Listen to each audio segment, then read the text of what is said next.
بسم الله الرحمن الرحيم الحمد لله رب العالمين والصلاة والسلام على أشرف الأنبياء والمرسلين نبينا محمد وعلى آله وصحبه أجمعين. اللهم لا علم لنا إلا ما علمتنا إنك أنت العليم الحكيم. اللهم علمنا ما ينفعنا وانفعنا بما علمتنا وزدنا علما. اللهم إننا نعوذ بك من علم لا ينفع، من قلب لا يخشع، من نفس لا تشبع، ومن دعوة لا يستجاب لها. أما بعد فالسلام عليكم ورحمة الله وبركاته. حياكم الله وبياكم أحبتي في الله to a new class, a one-day commentary of this text Al-Arba'un An-Nawawiyah by Al-Hafiz Abu Zakaria Yahya bin Sharaf An-Nawawi rahimahullah ta'ala. And as I sent in the channel, this type of class, the purpose of it is to read the text, review the text, and mention a few benefits related to the hadith collected therein. But before we begin, so the objective of this class is to simply read the book and to provide light commentary in selected areas. It's not a full explanation of every single word in every single hadith or even commentary on every single hadith. Rather, it's in selected places. And we mentioned in that clip, in that video, the reasons for that. But before we start with the commentary, inshallah ta'ala, first thing we need to know is the author. Who is the author of this compilation? His name is Abu Zakaria, or rather his title is Al-Hafiz. Some people say Al-Imam, and Al-Hafiz is the more appropriate title to give him over Imam, because an Imam is a title given to a scholar who is an example to be followed in all aspects and sciences of the deen. For example, in fiqh, like Imam Ahmed rahimahullah, he was described in his biography as being an imam in fiqh. He was an imam in hadith. He was an imam in zuhud, aestheticism. He was an imam in aqidah, in sunnah, yani aqidah, right? Someone who is to be followed in all aspects of the deen. This is someone who is referred to as being an imam. طيب. As for Imam Nawawi rahimahullah ta'ala, then he has some issues as it relates to certain aspects of aqidah, as relates to the asma wa sifat. It's found in some places of his explanation that he fell into the Asha'ira creed in certain issues. It's not something he defended, rather it was something prevalent during his time. And because it was prevalent, it was the major aqidah, prominent aqidah that was pushed by the government at that time. You found that he was influenced by that, as well as other scholars of his time that were influenced by it due to it being widespread in the land and being pushed by the government. So you find in some of his writings that he falls into these issues of misinterpreting, changing the meanings of Allah's attributes. And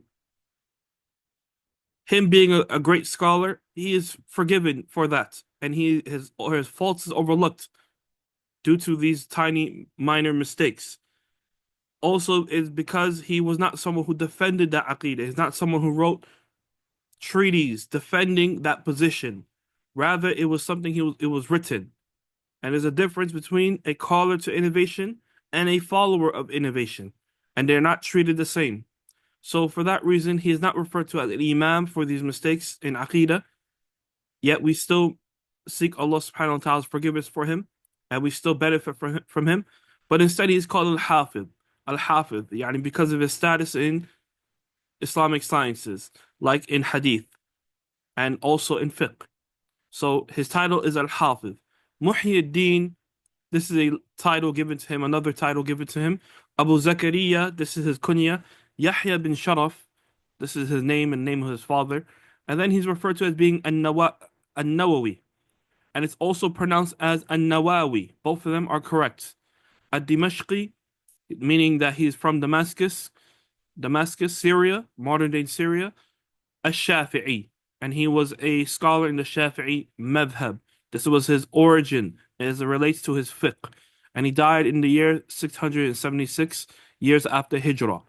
He was Shafi'i in madhab he was a scholar of the Shafi'i madhab. Rather, he is considered to be an authority in the Shafi'i madhab.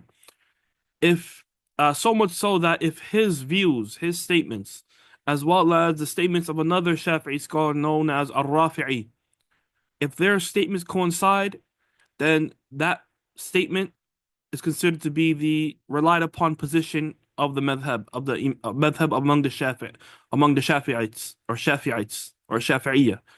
طيب. And if these two scholars differ as relates to their fiqh positions in the madhab, then the statements of Imam Nawawi rahimahullah ta'ala is given precedence to show you the status of Imam Nawawi rahimahullah ta'ala. And Imam Nawawi rahimahullah subhanahu wa ta'ala, uh, he was not binded by a madhab. Rather, he reached a point where he was able to become a mujtahid mutlaq, where he was able to look at the evidences found in all the madhahib and judge and give his own personal conclusion due to the amount of knowledge that he reached, that Allah subhanahu wa ta'ala blessed him with. And he eventually ruled in favor of any position that had the strongest evidence, dalil, as well as implications, dilala. طيب? Even if it was outside of his madhab, even if it was outside of his original basis, يعني Shafi'i madhab. And this is clearly seen in his works. This is clearly seen in his works, like, for example, Al-Majmu'. Al-Majmu', which is an explanation of Abu Ishaq al-Shirazi's work, Al-Muhadhab. And in his explanation, he focused on comparative fiqh. And you find in that work that he offers rulings outside of the madhab that supports positions outside of the Shafi'i madhab. Now, Imam Nawawi rahimahullah ta'ala, he authored many books in many different sciences. SubhanAllah, he was a true scholar in many sciences. Among his more famous works is التحقيق في فقه الإمام الشافعي. And this is considered to be a fiqh book. Rather, it is the book that a person will return back to if you wanted to know Imam Nawawi's final verdicts and positions in the madhab. He has numerous works in fiqh, but this is the last work that he wrote. And if a person wants to know his positions in the madhab, they will return back to At-Tahqiq. He also has, of course, Al-Majmu' I mentioned earlier. Sadly, he did not complete it. He died before completing it. And this is one of the main sources used for comparative fiqh. This, as well as Al-Mughni by Ibn Qudama, as well as Al-Istidhkar by Ibn Al-Hafidh Ibn Abd al-Barr, as well as Bidayat al-Mujtahid. These are among the these are the main sources used for comparative fiqh. Now, and he did not complete it, but other scholars came after him and attempted to complete it, like Taqiyuddin al-Subki, and then he was unable to complete it as well. And Al-Muti'i, he came after him and completed it after him. Rahimahumullah. Another book authored by Imam Nawawi rahimahullah ta'ala is referred to as a Tanqih. And this was also incomplete. So Tahqiq was incomplete, Al-Majmu' was incomplete, and a Tanqih was also incomplete by the Imam. And each of these books are books in the Shafi'i in fiqh in general. And his works in fiqh are actually numerous. SubhanAllah bihamdi. Now, there's actually more works than this. There's summarized works, there's intermediate works, there's expansive works, but these are just a few. But his expertise was not limited to only fiqh, ikhwani akhawat. Rather, it expanded to other sciences as well, like, of course, hadith. He has books in Mustalah Hadith. He has explanations of Hadith, like a full explanation of Sahih Muslim, called Al-Minhaj, yani Minhaj al-Muhaddithin. And this is considered to be one of the fundamental explanations, beginner explanations for Sahih of Imam Muslim, and the most famous of them. And he did not limit himself to explaining Sahih Muslim. Rather, he also has explanations of Sahih Bukhari. However, it's incomplete. I have a copy in my library. He also has an explanation of Sunan Abi Dawood. I also have that in my library, but it's also incomplete. He also has, of course, Riyadh al-Salihin, طيب, famous compilation of ahadith related to encouragement in doing virtuous actions and attending to the heart. He also has a book on Quran, At-Tibyan fi Adabi Hamalat al-Quran, the etiquette of the Quran bearer, the one who memorizes Quran. What are the etiquettes that they must observe and abide by? There's a book on this. You also have a book on Lugha, Ikhwani Akhawat, called Tahdhib al-Asma' wal Lughat, one of the more important works that a student of knowledge should give attention to because it's like a dictionary. It is a dictionary now, with important information. And Imam Nawawi rahimahullah ta'ala was also a scholar in the Arabic language. Anyone who reads his works, especially his explanation of Sahih Muslim, you see this. And he was from the students of Ibn Malik rahimahullah, the great scholar, Sahib al-Manzuma al-Mashhura, al-Khulasa, yani the famous Alfiya Ibn Malik. His teacher was the author of that poem. And Imam Nawawi rahimahullah ta'ala al-Hafid, may Allah have mercy on him, in reality, his life is filled with benefits. Although he lived a short life, he died in his 30s. He lived a short life. However, it was filled with ilm, and it was filled bifadlillah with a rich turath, a rich he left behind him a rich, what's the word? A rich legacy filled with numerous works. Alhamdulillahi Rabbil Alameen. And perhaps this is because of, first of all, Allah choosing him and selecting him to benefit the ummah.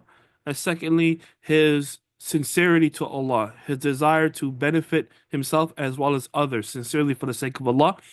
And thirdly, yani, after that, his hard work, yani striving.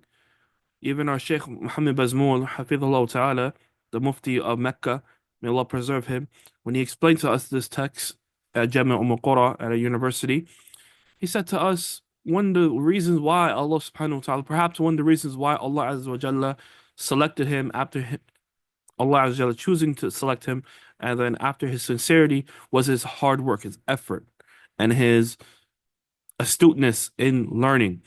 So much so that he made his learning as a form of his compilation. He made his learning as a form of his compilation. How is that? Yani, among the things that he would do when he would attend his classes, for example, when he went to, among his teachers, Ibn Salah, the author of Muqaddimah, yani, the famous work in Mustalah Hadith, when he would attend his classes of Ibn Salah, explanation of Sahih Muslim, after attending the classes, he would not just put his book away. Rather, he would, rahimahullah, review what he studied and add benefits to his notes that he obtained from his sheikh. And this revision and this addition is what composed his explanation of Sahih Muslim. So as he was learning, he was actually compiling an explanation at the same time. And this is the case with other works as well. Even this work right here, the 40 Hadith Imam Nawawi, the origin is based off a hadith compiled by his Sheikh Ibn Salah, and he added hadith to it. And we'll speak about that. We'll speak more about that later on, inshallah ta'ala. But I advise everyone to read about this great Hafiz, this great scholar's life. There's many biographies written about him, and among the more beneficial ones is the one written by his closest student, Ibn al-Attar, which is entitled Tuhfatul Talibin في ترجمة الإمام محي الدين. تحفة الطالبين في ترجمة الإمام محي الدين. This is a book in Arabic. Allahu Alam if it's been translated or not. And muhim, yani, a person should read his biography and you'll be encouraged in your pursuit of knowledge. Now, when you read about how much he would study in a day, now some of us we study for 30 minutes and we think it's an accomplishment. This Imam, this Hafiz, this great scholar, studied multiple classes a day. He spent his whole day in studies. Some people said that he studied 12 classes a day. Subhanallah. Well, let's say 20 classes a day. Subhanallah bihamdi. Imagine that, studying that long. And that was a daily practice of it. It became a habit, right? He did this for years upon years. And this is from Allah's success. We ask Allah Azza wa Jalla to grant us all success. Ameen. Now, I'm reading about these great imam, these great scholars, and hufaz, and imams, imma. Wallahi, it encourages one to strive and to benefit from their time and benefit from their youth and benefit from whatever remains from their life. Now, this is what we need to do, ikhwan and akhawat. We cannot look at those around us. Because if you were to look at those around you, yani you won't have high aspirations. As most of the people do not have high aspirations. This is why we need to read about the biographies of those who came before us. Now, that will encourage us. And also the ulama of our present time. Shaykhuna Sa'd al-Sifri, may Allah preserve him, he told us, he said, and he told us one time as well, that he would spend 16 hours a day in the library studying. And he will only exit for eating, drinking, using the bathroom, akramakumullah, and that's it. And return back to the maktabah. Subhanallah bihamdi. So these people are still alive, even in our day and age today. Naam, these people who strive, are still alive. So let us seek them out and be in their company and learn from them and yani benefit from them so that we can implement them in our actions. As for this book, the 40 Hadith Imam Nawawi, as I mentioned earlier, it was originally collected by his Sheikh Ibn al-Salah, and it contained 26 hadith about the most comprehensive hadith of Islam. The original compilation was called Bustanul Arifin. طيب. And then Al-Hafidh An-Nawawi rahimahullah, after writing down these ahadith from his Shaykh Ibn Salah, he decided to add to it 16 or 17 ahadith, totaling the compilation to 43.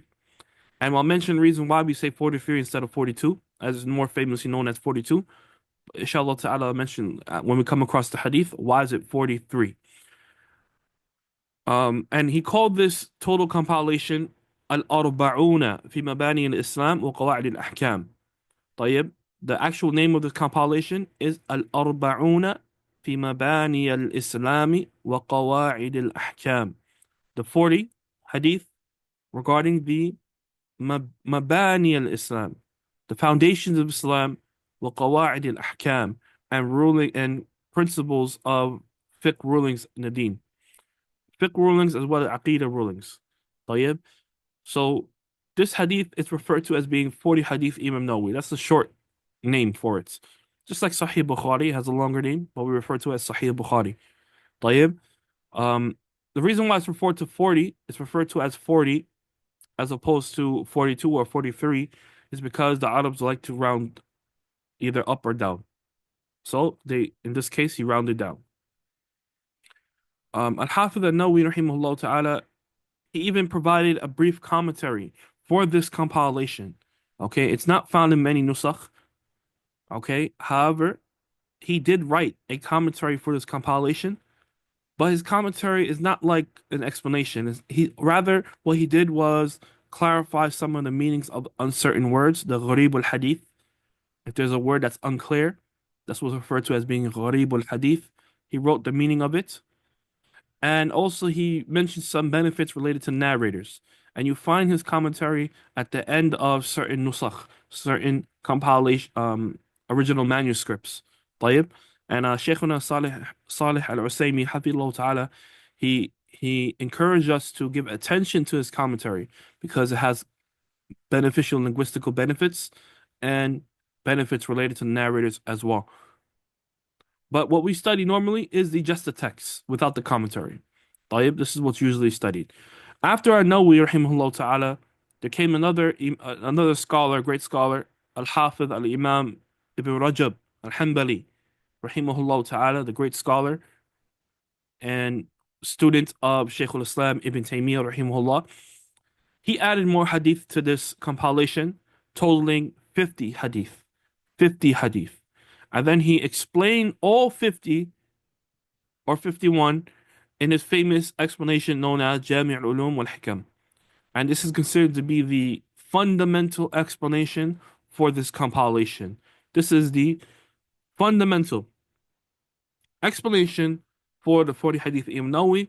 However, it is more advanced and it's more expansive and it has a lot more narrations and a lot of knowledge therein. Therefore, it's not suitable for a beginner to benefit from, to read from.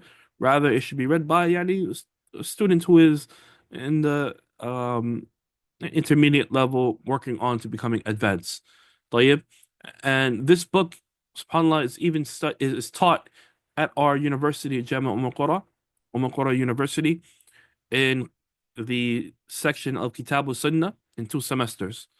And alhamdulillah, Rabbil Alameen had the honor to study this work with our beloved Sheikh and read to our Sheikh, Wasiullah Abbas, may Allah preserve him, when he taught us this work in the university. And yeah, this is to show you that this book is not for beginners to read from. Rather, it's for quote unquote university level in our day and time, more advanced. طيب. After Al-Hafiz Ibn Rajab rahimahullah came another scholar, Al-Imam As-Sa'di, Abdul Rahman As-Sa'di rahimahullah ta'ala. And he added more hadith to this compilation that was collected by originally Ibn Salah, then it was additions by Imam Nawawi or Al-Hafiz Nawawi, then there was additions by Ibn Rajab. Imam As-Sa'di rahimahullah ta'ala added more hadith to the 50, okay, giving it a grand total of 99 hadith. And he called this compilation, anyone knows what he called this compilation? This 99 hadith compilation?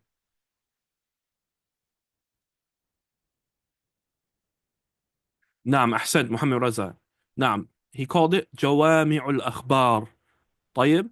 And then Imam As-Sa'di explained these ahadith in a book called, anyone knows?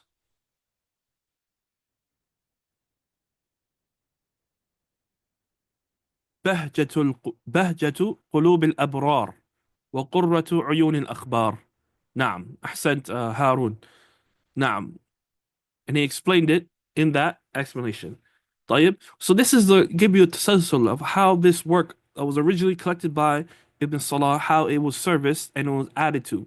And if a person studies in this order, yani it'll be beneficial for them. Yani beneficial in understanding the most comprehensive hadith regarding our deen. Naam.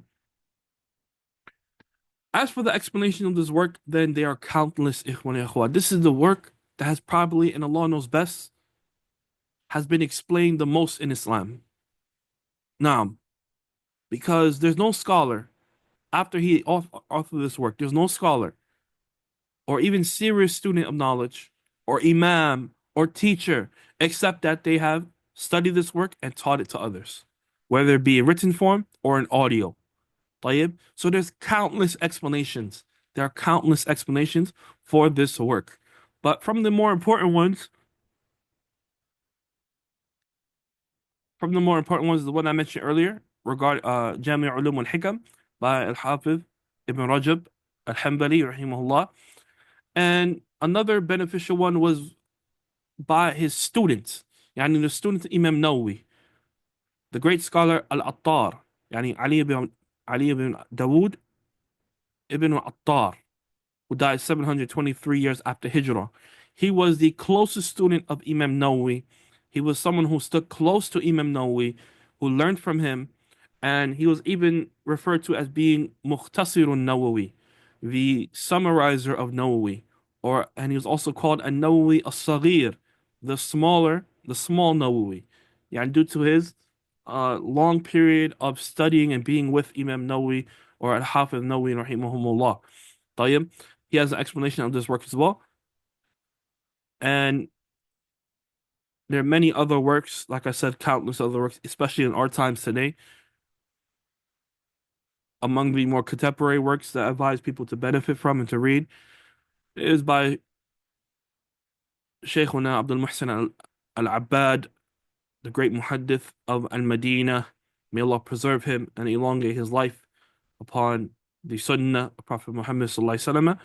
Also, Shaykhuna Salih Al-Fawzan. If you see this file, we added these explanations or excerpts from these explanations into this file, which is part of our program, our free program, memorizing it.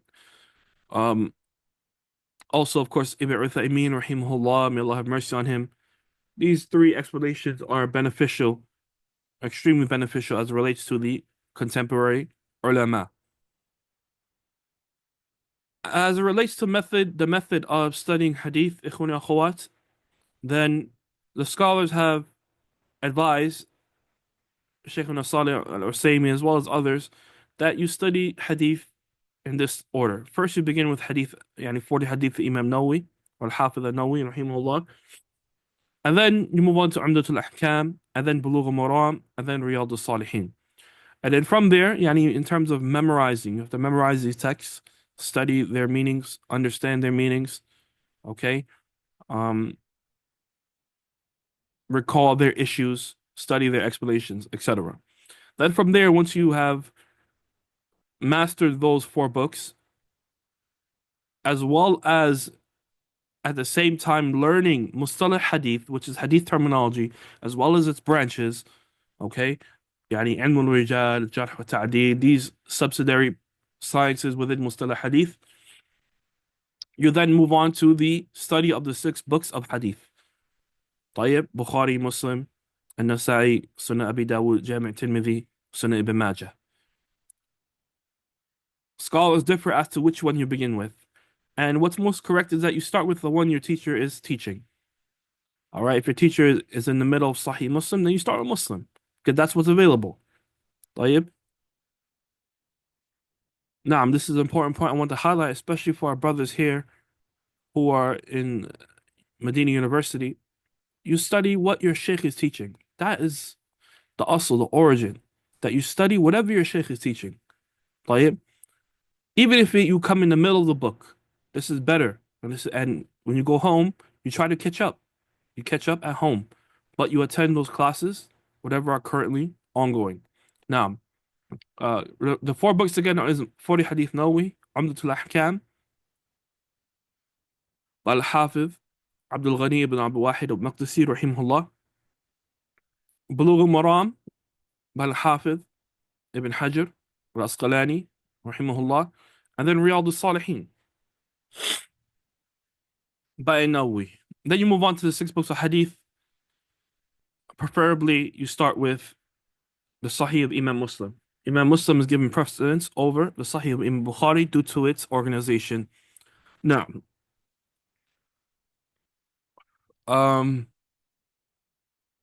with that being said, we move on to the compilation. As I said earlier, the commentary will be brief. The goal of this class is not to give a full explanation, but rather give brief commentary regarding selected portions of these ahadith. And this is as a form of revision. طيب. Naam, and subhanAllah, these ahadith are the most comprehensive ahadith we find in our Sharia. And this is a book that you study on a consistent basis. You continuously study. You continuously read. Once you've completed it, guess what you do? You restart it over again. And you read and you continue to read. Why? Because it comprises of our entire deen. Okay? And shaitan will come to you and he tricks some of us into thinking that if we study the book one time, we don't have to return back to it. And this is a grave error. The purpose of studying this knowledge is so that it can become part of our lives. Okay, so we have to constantly review it so that we can implement it and draw ourselves closer to Allah. The ulama, whenever they will teach a book, when they finish it, they will teach it again, especially the fundamental works. And this is among those fundamental works. So you continuously study this book until you die, until you meet Allah subhanahu wa ta'ala. And don't think and don't say to yourself, oh, I studied that already. This is when shaitan has won. Shaitan has tricked you and you're a loser. If you have this mindset, oh, I studied that already, I'm not going to attend the class, then you've lost. You lost the battle. طيب. Now, the student of knowledge constantly reviews and constantly reads. طيب. And because these ahadith are fundamental, subhanAllah, you'll notice if you constantly read this work, every time you read it, you'll notice that you obtain a new benefit, that you're able to extract and understand points that which you did not understand before. طيب. Now, this is from the benefits of constantly reading these ahadith. Just like the Quran, ikhwan and akhawat. Once you finish reading the Quran, you say, Khalas, I read the Quran, and you just never open it up again. La, abadan. You continuously read it. And every time you read it, you get a better understanding. Likewise with these ahadith, you continuously read it in order to get a better understanding. طيب, ikhwan and akhawat. Now we begin the recital. Inshallah ta'ala, one of our brothers wanted to read. Can you raise their hand?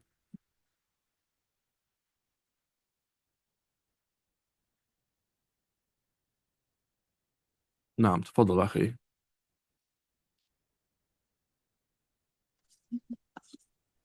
نعم شيخ. Shall I recite with the مقدمة? المقدمة. نعم, you can read it, but we don't have it available.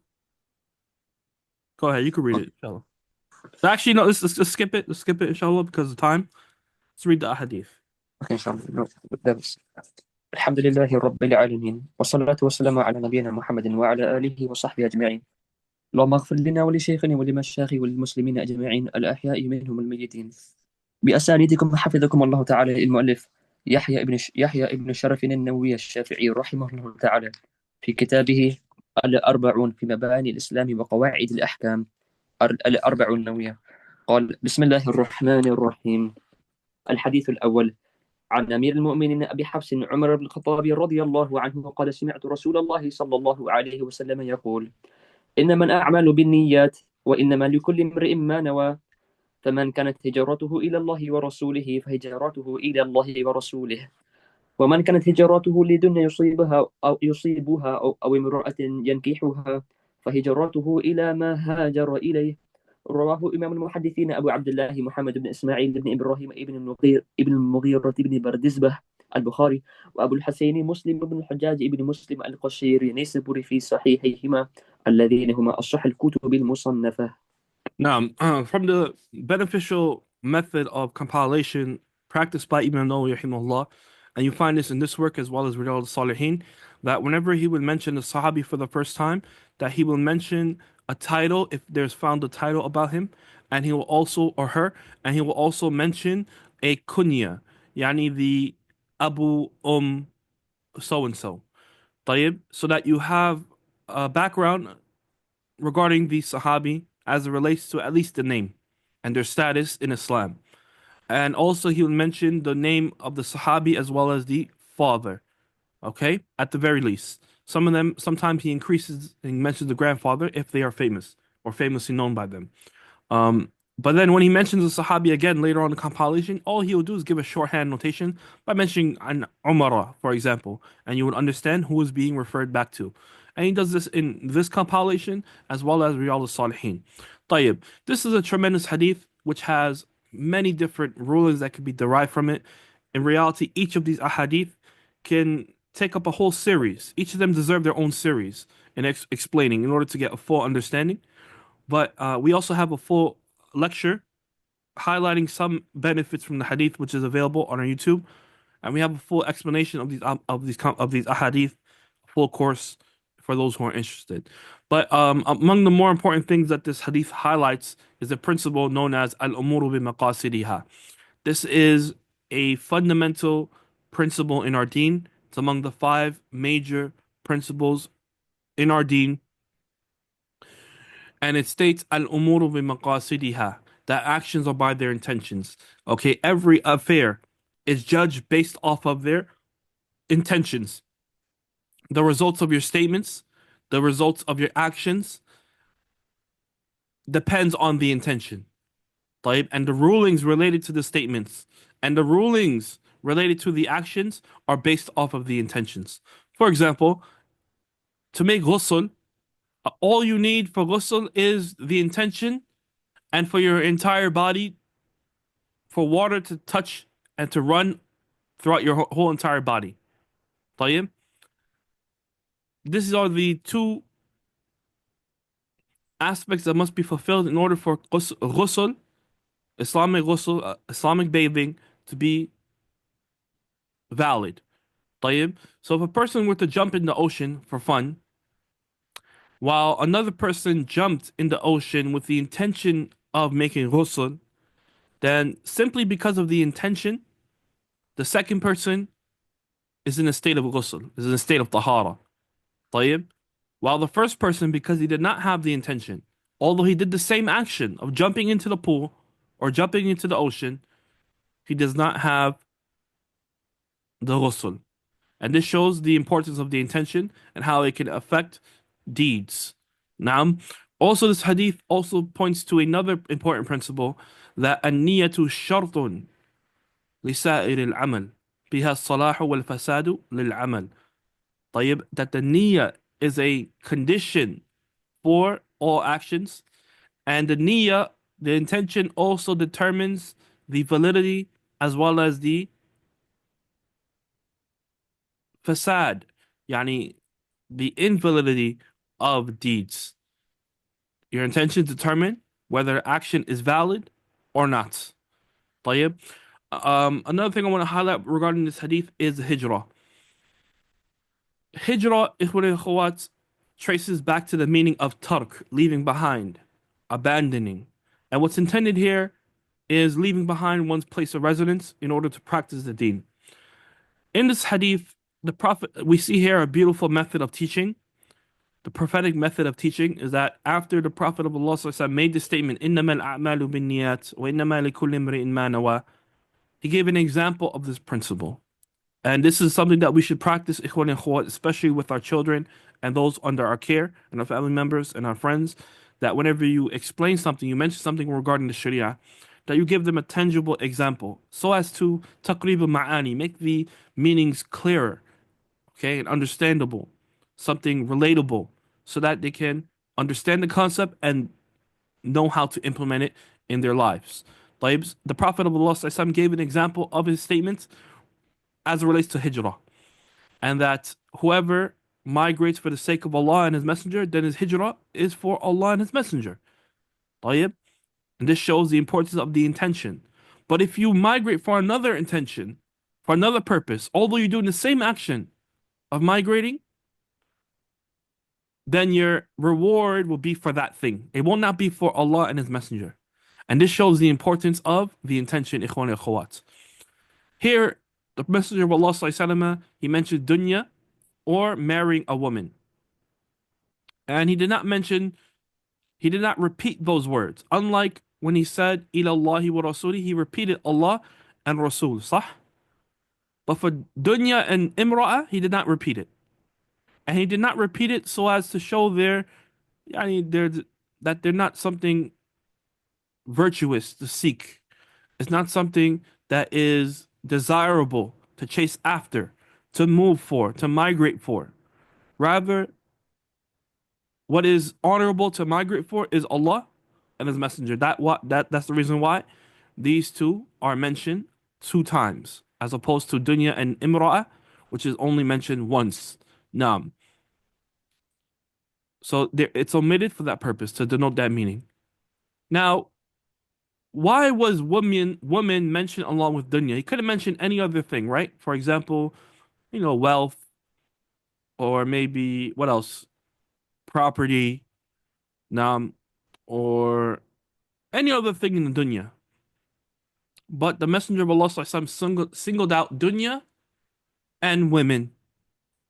And the reason why women is mentioned along with dunya as opposed to any other subject, and Allah knows best, is one of two possible reasons. One, it can allude to the reason that prompted the Prophet of Allah in making the statement.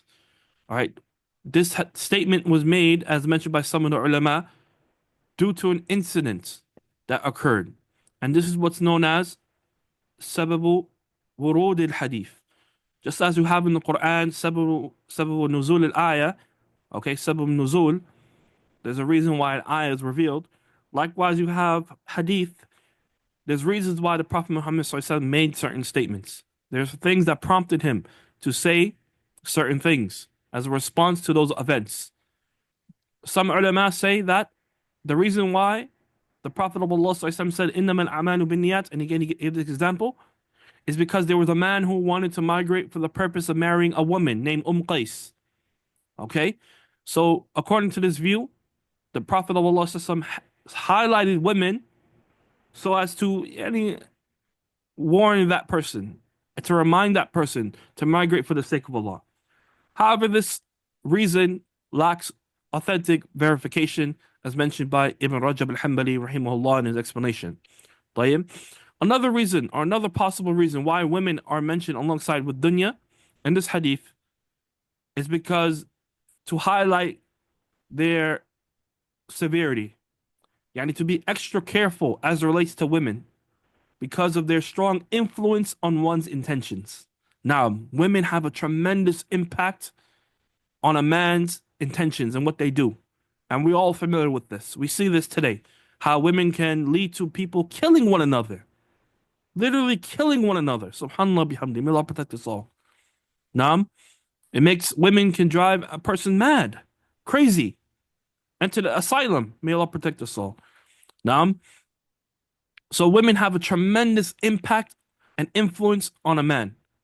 And women are highlighted in this hadith to draw our attention to their influence, their strong influence. Just like the dunya has a strong influence on an individual, likewise women have a strong influence on a person as well. طيب? And this principle is what's known as ذكر الخاص بعد العام, that women are part of dunya. They're part of dunya, just like any other thing. It's part of dunya.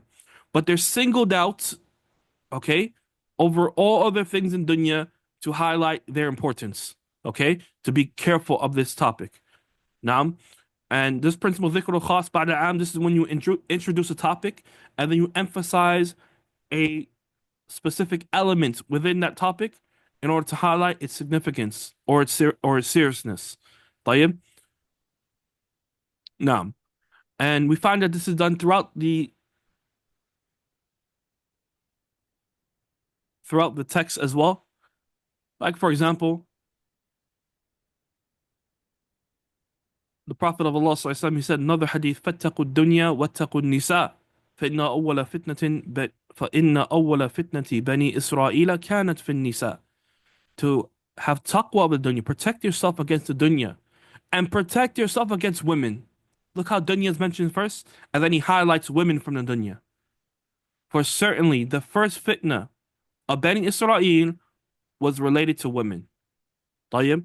And the Prophet of Allah also said in another hadith, مَا تَرَكْتُ بَعْدِ فِتْنَةً أَضَرَّ عَلَى الرِّجَالِ مِنَ النِّسَاءِ, that I have not left after me a fitna, a trial, a tribulation more harmful upon men than women. طيب? And yani, just as women can be the greatest fitna for man, likewise women can be the greatest blessing for man as well. طيب? This doesn't mean that all women are evil. People have yani, a lack of understanding, lack of comprehension, and they think that this shows that women as a whole are evil. La. The Prophet of Allah is only highlighting the possible impact of women, of evil women, of women who are fitna. But just as there are women as fitna, there are women who are righteous, right? And Maryam, look how she was raised in status, and Allah mentions her in the Quran. Even a whole entire chapter is mentioned about Maryam, alayhi salam. Likewise, Aisha and Khadija, the wives of the Prophet Muhammad and the Sahabiyat, how they are raised and mentioned, طيب, in the Sunnah. And the wife of Fir'aun, subhanallah, was mentioned in the Quran. Naam. So women have a tremendous status in Islam if they're righteous. If they're righteous. All right? And we should understand that Islam does not put down the women, rather Islam gives them honor and gives them the rights. Things that were non-existent during that time, and even after that, even today, it gives them rights which are absent even today. Now, and we have a whole entire course explaining 40 hadith of Muslim women, but I just want to highlight that Islam does not put down women, and these texts are not mentioned for the purpose of putting down women. Rather, it is to highlight a threat and a something that will harm an individual, something that will bring harm to an individual, and that is women. طيب. Just like dunya. But just as there are women who are fitna, likewise there are women who are a blessing. And that's the best ni'mah, the best zad provision is having a righteous woman. May Allah grant us all righteous spouses. Allahumma ameen. طيب. We'll move on to the next hadith. There's much more to be said, but we'll suffice with that, inshallah ta'ala. Continue, my brother. Barakallahu feek. أحسن عليكم.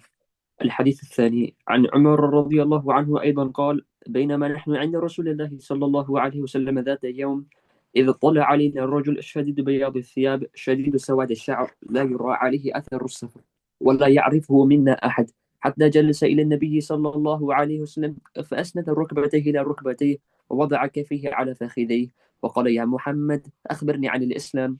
فقال رسول الله صلى الله عليه وسلم: الإسلام تشهد أن لا إله إلا الله وأن محمد رسول الله، وتقيم الصلاة وتؤتي الزكاة وتصوم رمضان وتحج البيت إن استطعت إليه سبيلا. قال: صدقت. فعجبنا له يسأله ويصدقه.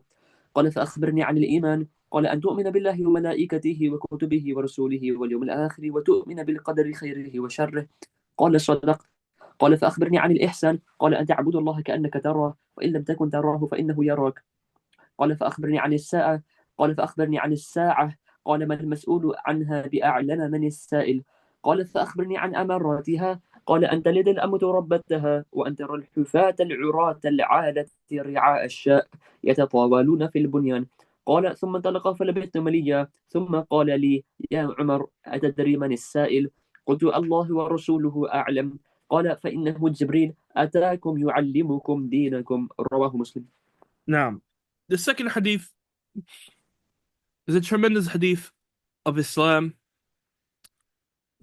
Abu al-Abbas al-Qurtubi, he mentions in his explanation of the summarized compilation of Imam Muslim entitled Al-Mufhim, he summarized Sahih Muslim and then he explained it, rahimahullah ta'ala. He said about this hadith, يصلح هذا الحديث أن يقال فيه إنه أم السنة, that it's appropriate to refer to this hadith as the quote-unquote mother of the sunnah due to what it comprises of comprehensive meanings, due to it encompassing comprehensive meanings of the sunnah. Just like Surah Al-Fatiha is referred to as Quran due to it containing the essence of the Quranic meanings. Likewise, this hadith is referred to as being Sunnah. Naam. And this event that occurred between Angel Jibreel coming in the form of a man, and whenever he will come in the form of a man, he will come in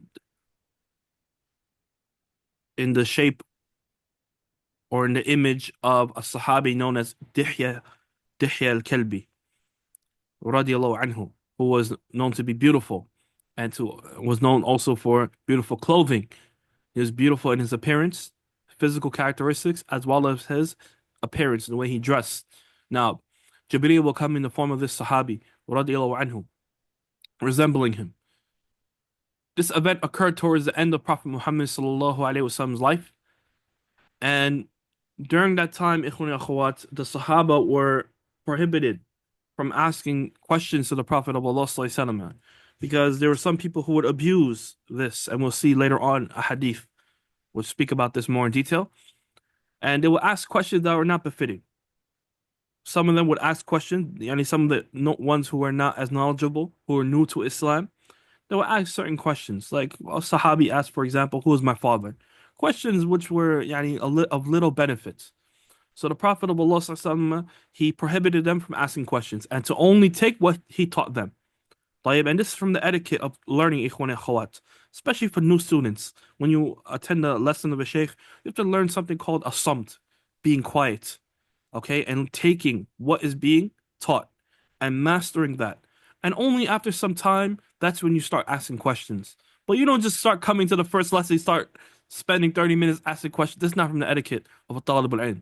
La, you have to put in the work, quote unquote, and learn. And then over time, you build a strong relationship with the sheikh, and then you eventually be able to ask him questions once you've proven that you've understood what you've taken from him. Asking questions in the form of it's a commodity. It's something that you have. It's a privilege. A privilege which you have to earn. All right. So the Sahaba, they were prevented from asking questions. So they would wait and they would yearn for the Bedouin Arabs to come and ask the Prophet Muhammad ﷺ questions. Okay. So in this instance, Sahaba were in the presence of Prophet Muhammad ﷺ. The Prophet of Allah ﷺ was teaching them. And then when this man came, they were paying attention. Why? Because it was opportunity for the man to ask questions, and the Prophet of Allah would give answers. So this happened towards the end of the life of Prophet Muhammad sallallahu, and the reason why Jibreel came and asked these questions is to summarize the essence of Islam. Okay, the purpose was to summarize the essence of Islam. And this hadith, this is why this hadith is called Sunnah. So that whoever was present, whoever were new Muslims or were even older Muslims, it was given a comprehensive understanding, overall view of Islam so that they can relate to their people. Now, and teach their people. Uh, it speaks about the maratib ad-din, the levels of the deen, of course, Islam, and then Iman, and then Ihsan. Here at the end of the hadith, it mentions فَلَبِثْتُ مَلِيئًا, meaning a long period. This long period is clarified in another narration collected by Abu Dawud and Tirmidhi, where it states قَالَ ذَلِكَ بَعْدَ ثَلَاثٍ, that he said فإنه جبريل أتاكم يعلمكم دينكم يعني يا عمر أتدري من السائل قلت الله ورسوله أعلم. This happened 3 nights after this incident. Okay? That the Prophet of Allah clarified to them who this person was 3 nights after it occurred. Now, so this shows ikhwani akhwat, how the student should be with the mashayikh, with their teachers. That you stick with them, you be with them whenever you're free, whenever you have the time, and you stay with them for a long period. And you're not hasty. Look how the Sahaba didn't ask, who is this person? They waited until the Prophet of Allah addressed the situation. They did not rush it. Now, and this is the beautiful etiquette of the student with his teacher, that they observe patience. The Prophet of Allah said, Jibreel came to you to teach you your deen. And it is from this statement, يُعَلِّمُكُمْ دِينَكُمْ, the scholars derive that there are levels to the deen, maratib ad-din. And the first level is Islam, and the second level is Iman, and the third level being Ihsan. There's a principle, the ulama mentioned that whenever Islam and Iman are mentioned together, إِذَا اجْتَمَعَا افترقا وَإِذَا افترقا اجْتَمَعَا. Meaning that if both of them are mentioned together, then each of them have a particular meaning. But if one of them is mentioned by itself, then it includes the meaning of the other. So when Islam and Iman are mentioned together, then Islam refers to the outward actions, right? Arkanul Islam, while Iman refers to the inward actions. Okay, the Iman, belief in Allah, belief in the angels, etc. Okay, in that which is unseen and that which is connected to the heart. But when they're separated, right, when one term is mentioned, then the meaning of both are included in that term. Also, we see from the hadith a principle in giving fatwa, ikhwan and akhawat, giving an Islamic ruling, and that is the statement, Allahu A'lam. Look how the Prophet of Allah sallallahu he stated what? When he was asked about the Sa'ah, he said, Man mas'ulu anha bi'a'lama min as-sa'il. Subhanallah. That the one who's being asked about it is no more knowledgeable than the one who is asking. All right? And also Umar, he said, Allahu wa rasuluhu a'lam. The great Sahabi, Umar bin Khattab, he said, Allah and His Messenger knows best. So this shows, ikhwan akhwat, the virtue of saying the statement, Allahu a'lam, and that is not a form of lessening one's status. Rather, instead, it lifts a person's status with Allah, and it raises the person with Allah. Why? Because of their fear of Allah subhanahu wa ta'ala and speaking without knowledge. I want everyone to practice it, learn this statement, memorize this statement, make it moist on your tongue. When you're asked a question, don't rush to answer, but rather say Allahu A'lam. Tayyib? Do not rush to answer questions because the consequences are dangerous. The hellfire. Hellfire is on the line. So much so that ulama, them being of the most knowledgeable of their time, like Imam Malik rahimahullah, one time there came a party from all the way of Andalus. They came to Al-Madinah to ask Imam Malik rahimahullah questions, and they asked him about 40 questions or so, and he only answered a few, 3 to 9 different questions. He only answered a few, and the rest he said Allah knows best. So the people who traveled, they said, we travel all the way from such and such a land. What shall we tell the people regarding those other questions? And Imam Malik told them, tell them that Malik ibn Anas said Allah knows best. Subhanallah bihamdi. This is from the etiquette of the Salaf, ikhwani akhawat. As for those today who rush to give answers, subhanallah, they are on a slippery slope to the hellfire. Beware of these people. Do not adopt these bad etiquettes. These are bad habits which are obtained from learning from those who are not qualified to learn from. Okay, these people will rush to answer everything. So much so they have these Q&A and they answer every single question, even questions that are not befitting. SubhanAllah, the Prophet of Allah would not answer non-befitting questions, ikhwani and akhawat. He even prohibited the Sahaba from asking questions because of that. Or he would do usul hakim, he would change the answer and direct it to something that was more beneficial. But you have these people who claim they're knowledgeable. Because of their ignorance, they answer every single thing that comes to them. And we're all familiar with it. You just open up Instagram, you'll see plenty of examples of this. This is not from the guidance of Prophet Muhammad sallallahu alaihi wasallam. طيب? So make Allahu A'lam moist on your tongue. As for this statement, Allahu wa Rasuluhu A'lam, this was during the life of Prophet Muhammad sallallahu alaihi wasallam. After his death, we only say Allahu A'lam. Allahu A'lam. طيب. This is a question I asked to our Sheikh Hassan al-Dighriri from the students of Ahmed Najmi, rahimahullah. And he said that this statement is only said during the life of Prophet Muhammad sallallahu alaihi wasallam. As for today, we only say Allahu A'lam. Naam. Also, what we see from this hadith, ikhwan and akhwat, an important principle that al-mutasabbibu kal mubashir. The one who causes or is the result of an action is like the one who does it. Here, the Prophet of Allah said, فَإِنَّهُ جِبْرِيلُ أَتَاكُمْ يُعَلِّمُكُمْ دِينَكُمْ. He described Jibreel as being the teacher, the one who taught them the deen. But he only came as a questioner. So in this instance, Jibreel arrived and he asked questions. But the intent behind those questions was to educate those who were present. Therefore, although he approached as a questioner, he was regarded as a teacher because he was the cause for the answer. And this is why the Prophet Muhammad ﷺ described him as being the teacher. And wallahi, ikhwan and akhawat, there are many other principles, many other benefits that could be derived from this Sunnah, but we'll move on due to lack of time. Yalla. أحسن الله إليكم.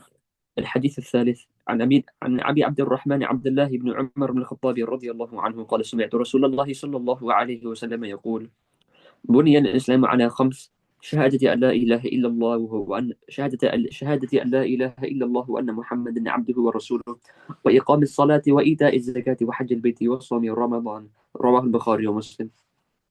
Naam. In this hadith, ikhwan and akhawat, we see the beautiful prophetic method of teaching, and that is by clarifying concepts by using concrete, tangible examples. So here, the Prophet of Allah once again, he said, Buni al-Islamu ala khams. He could have said, al-Islamu khamsatu arkan. Or, naam, khamsatu arkan. He could have said, Islam is 5 pillars. But instead he said, what? Buni al-Islamu ala khams. The Islam is built upon 5. This is an example to help you understand what Islam is. And he said it is built upon 5. And everyone here is familiar with the structure of a building, that it has pillars. And if those pillars or one of those pillars are missing, what will happen to the building? It will collapse. Similar to Islam, ikhwan and akhawat, if these pillars are destroyed, then so is one's Islam. May Allah protect us all. And subhanAllah, this hadith has many benefits, but in this hadith is an indication that major sins do not nullify Islam. We believe Ahlul Sunnah wal Jama'ah that if a Muslim does a major sin, it doesn't mean that they're a non-Muslim. They become apostate automatically. La. As opposed to some deviated sects like the Khawarij, like the Mu'tazila, they believe that the person who does a kabira, a major sin, automatically becomes a non-Muslim and his blood becomes permissible to spill. This is from the extreme views of deviated sects in Islam. But this hadith refutes that. How is that? Because the Messenger of Allah ﷺ said, Buni al-Islamu ala khams. That Islam is built upon 5. Islam is not built upon avoiding major sins. Rather, it's built upon these 5 pillars.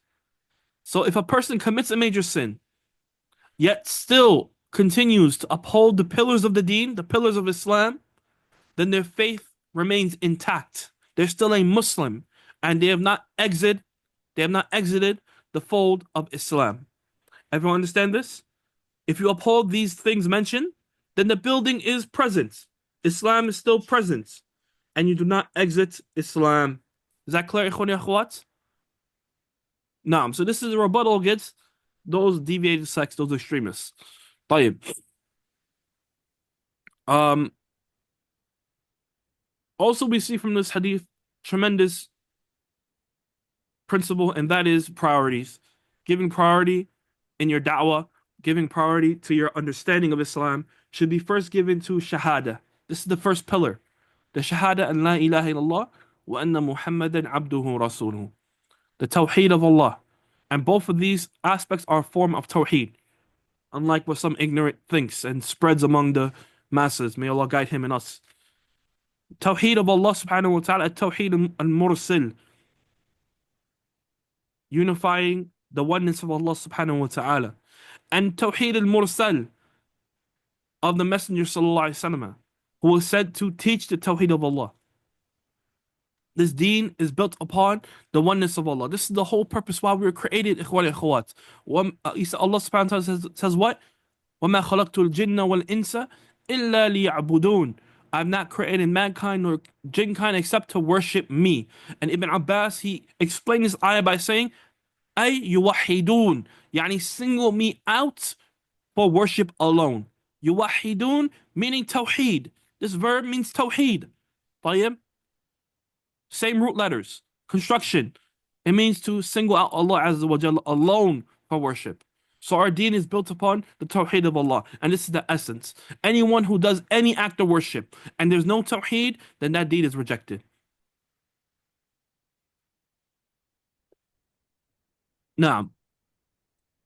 Next hadith. أحسن الله إليكم. نعم الحديث الرابع. عفوا. Also,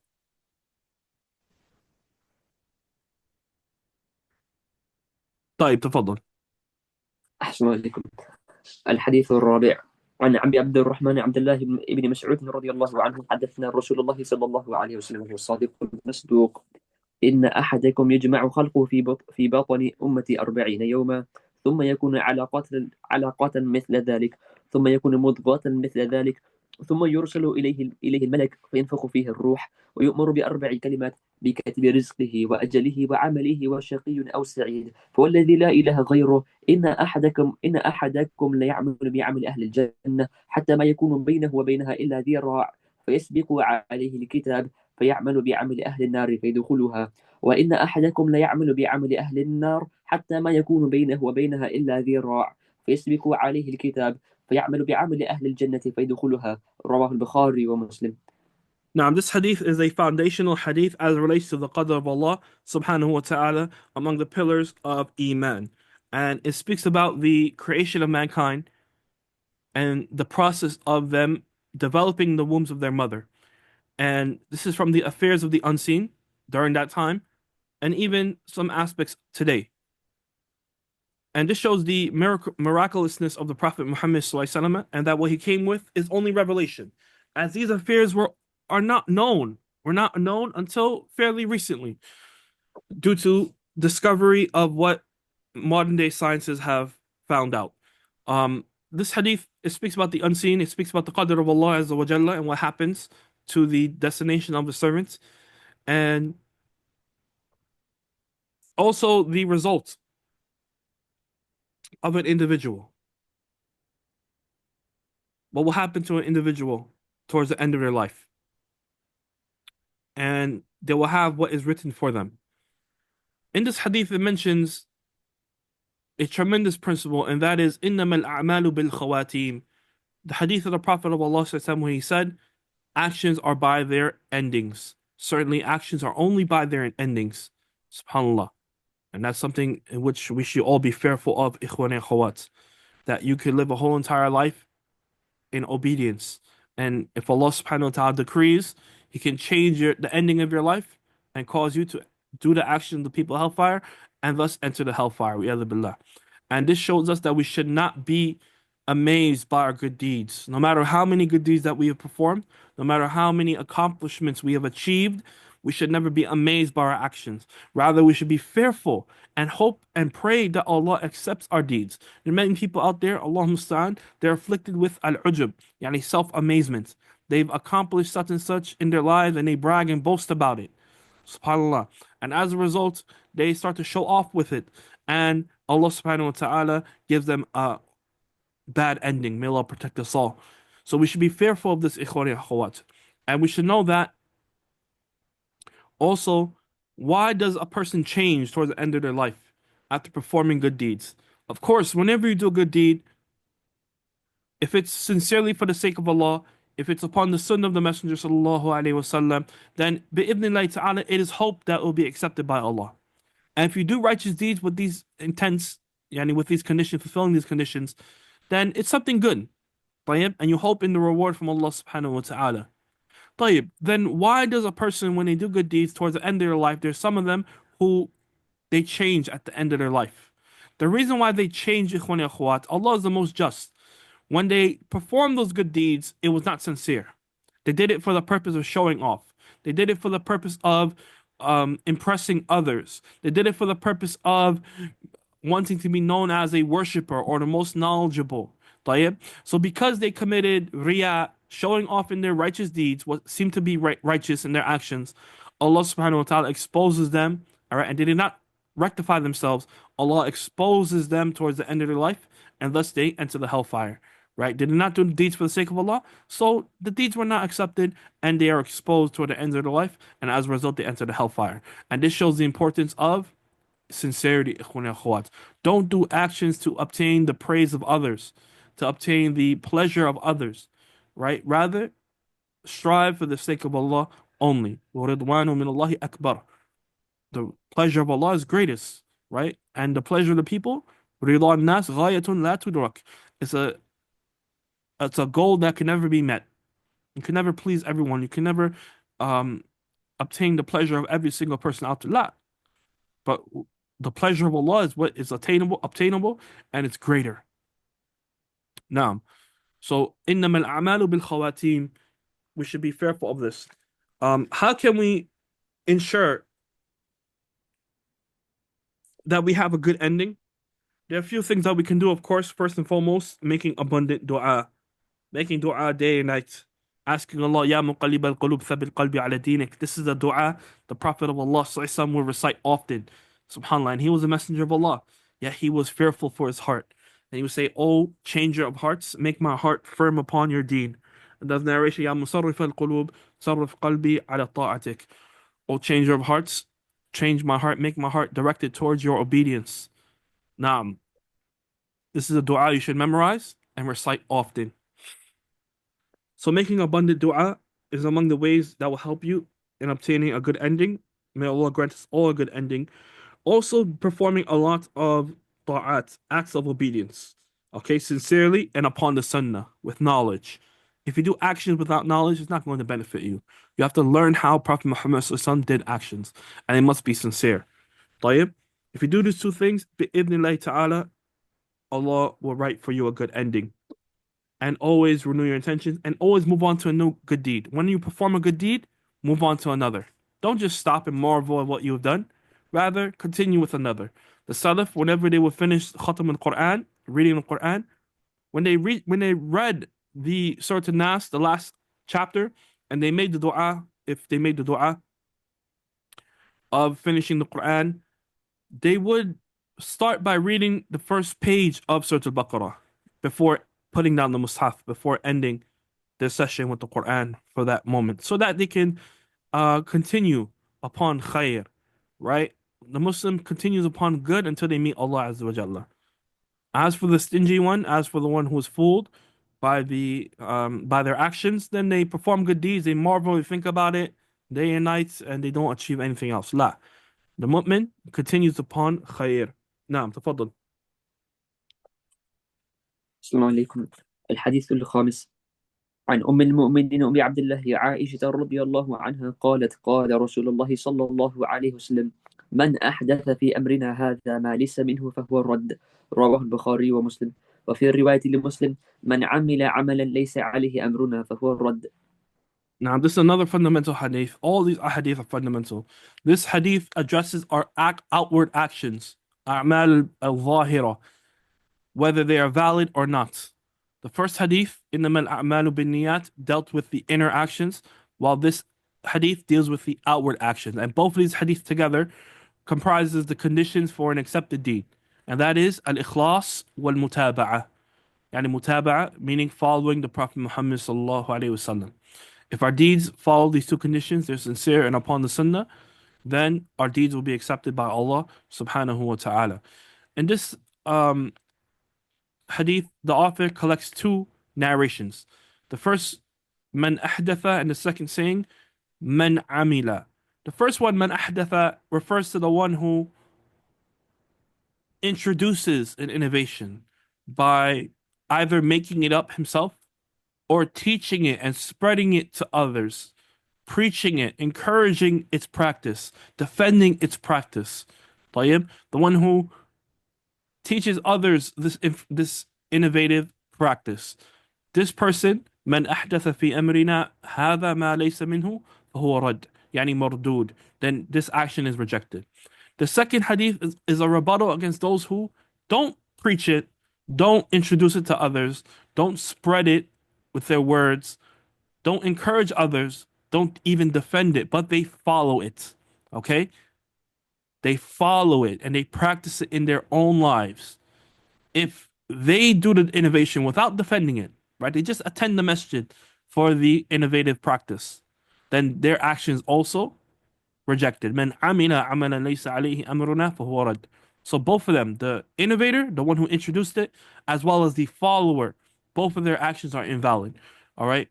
No matter how much effort they put into the deed, no matter how much they sacrifice, no matter how sincere they may be in performing those deeds, it is rejected. Why? Because it opposes the guidance brought by our Prophet Muhammad sallallahu alaihi wasallam. He spent 23 years clarifying every single thing related to our deen, every method and how a person can draw closer to Allah.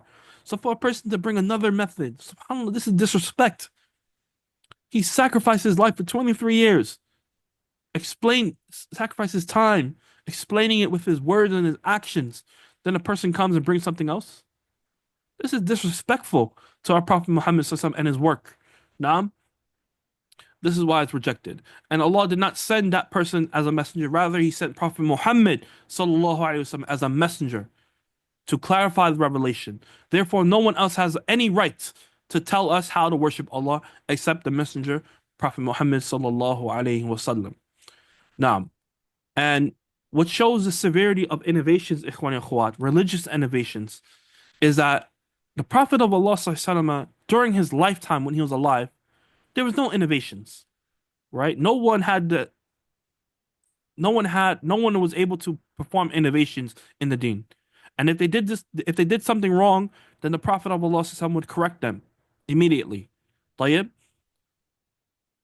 And at the same time, because there was no innovations in the deen, the Prophet of Allah would clarify in every single khutbah, إياكم ومحدثات الأمور فإن كل محدثة بدعة وكل بدعة ضلالة.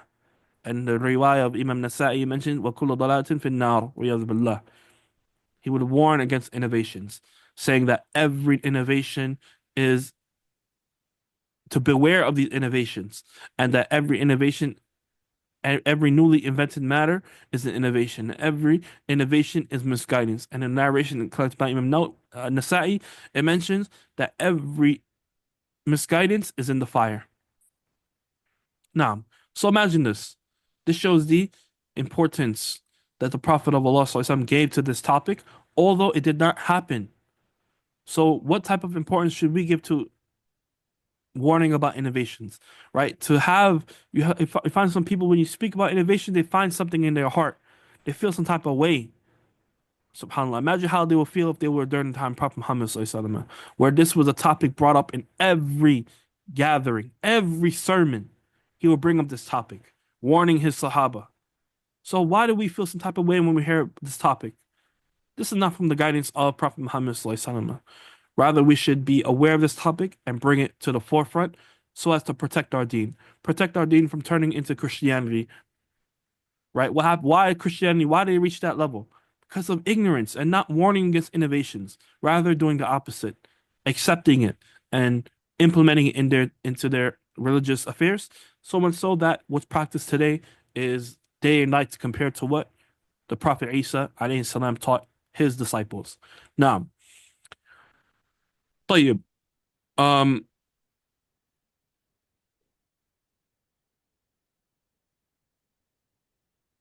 this hadith shows an important principle, and that is النهي يقتضي الفساد. النهي يقتضي الفساد.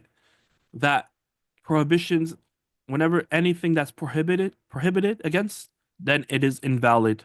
Because the Prophet of Allah sallallahu alaihi wasallam, he said, فَهُوَ رَدْ, when it is rejected, is mardud. Okay? This means anything that's deemed forbidden is not valid, nor is it accepted by Allah subhanahu wa ta'ala. Now, next hadith. أحسن الله إليكم. الحديث السادس عن أبي عبد الله النعمان بن بشير رضي الله عنه قال سمعت رسول الله صلى الله عليه وسلم يقول إن الحلال بين وإن الحرام بين وبينهما أمور مشتبهات لا يعلمهن كثير من الناس فمن اتقى الشبهات استبر لدينه وعرضه ومن وقع في الشبهات وقع في الحرام كالراعي يرعى حول حمى يوشك أن يرتع فيه ألا وإن لكل ملك حمى ألا وإن حمى الله محارمه ألا وإن في الجسد مضغة إذا صلحت صلح الجسد كله وإذا فسدت فسد الجسد كله ألا وهي القلب رواه البخاري ومسلم. Now, this hadith emphasizes the importance of the heart as well as the clearness of the Sharia. And as it relates to the heart, this hadith emphasizes the significance of nurturing the heart. And how do you nurture the heart is by understanding the levels of iman and it's the status of the heart, where it is. Is it, as we know, iman yazidu bit ta'a, it increases with obedience, wa yanqusu bil ma'asi, and it decreases with disobedience. So you have to understand what is the level of your iman. Where is your heart? Are you increasing or are you decreasing? طيب. You also have to know and recognize the actions of the hearts. What are the a'mal al-qulub? You have to learn this. Muhabba, raja, khawf, right? Tawakkul, ikhlas, etc. Yaqeen. Naam. You have to learn what are these actions. And you also have to identify the signs of illness. What are the signs to tell you that your heart is sick? There's signs. Naam. You have to study this. And you also have to learn how to heal your heart if it is ill, if it is sick, if your iman is dropping. These are affairs you must learn, طيب, in order to nurture the heart and ensure that it is righteous. And if it's righteous, then there are benefits that come along with that. And it will show on your limbs. Your limbs, your actions, okay, your practices, daily practices, is evidence for the condition of your heart. Are you praying 5 times a day? Are you doing it in the best manner upon the sunnah? Are you good mannered? Do you have good manners with Allah subhanahu wa ta'ala? Do you have good manners with the creation of Allah azza wa jalla? طيب. These are affairs that will tell you whether your heart is sick or not. If your actions are in accordance to Islamic teachings, then it is sahih, then it is sound. But if not, then it's ill.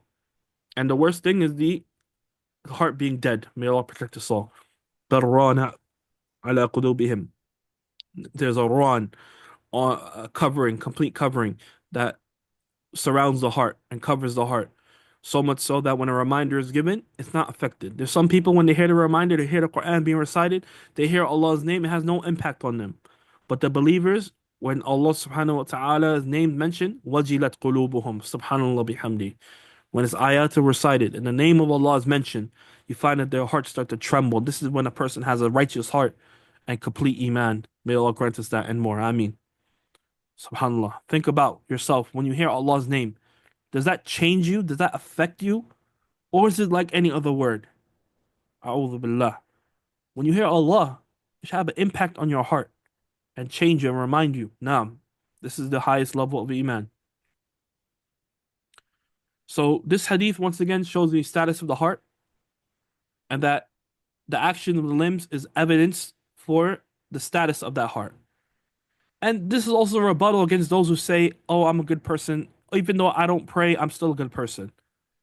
La, this is a mistake. There's some people who say, "Oh, I believe in Allah," but they don't pray. You not praying showing is evidence for your belief. Your actions on your limbs is evidence for your belief. We cannot know the unseen. We don't know what's in your heart. We can't open your chest and see what's in your heart.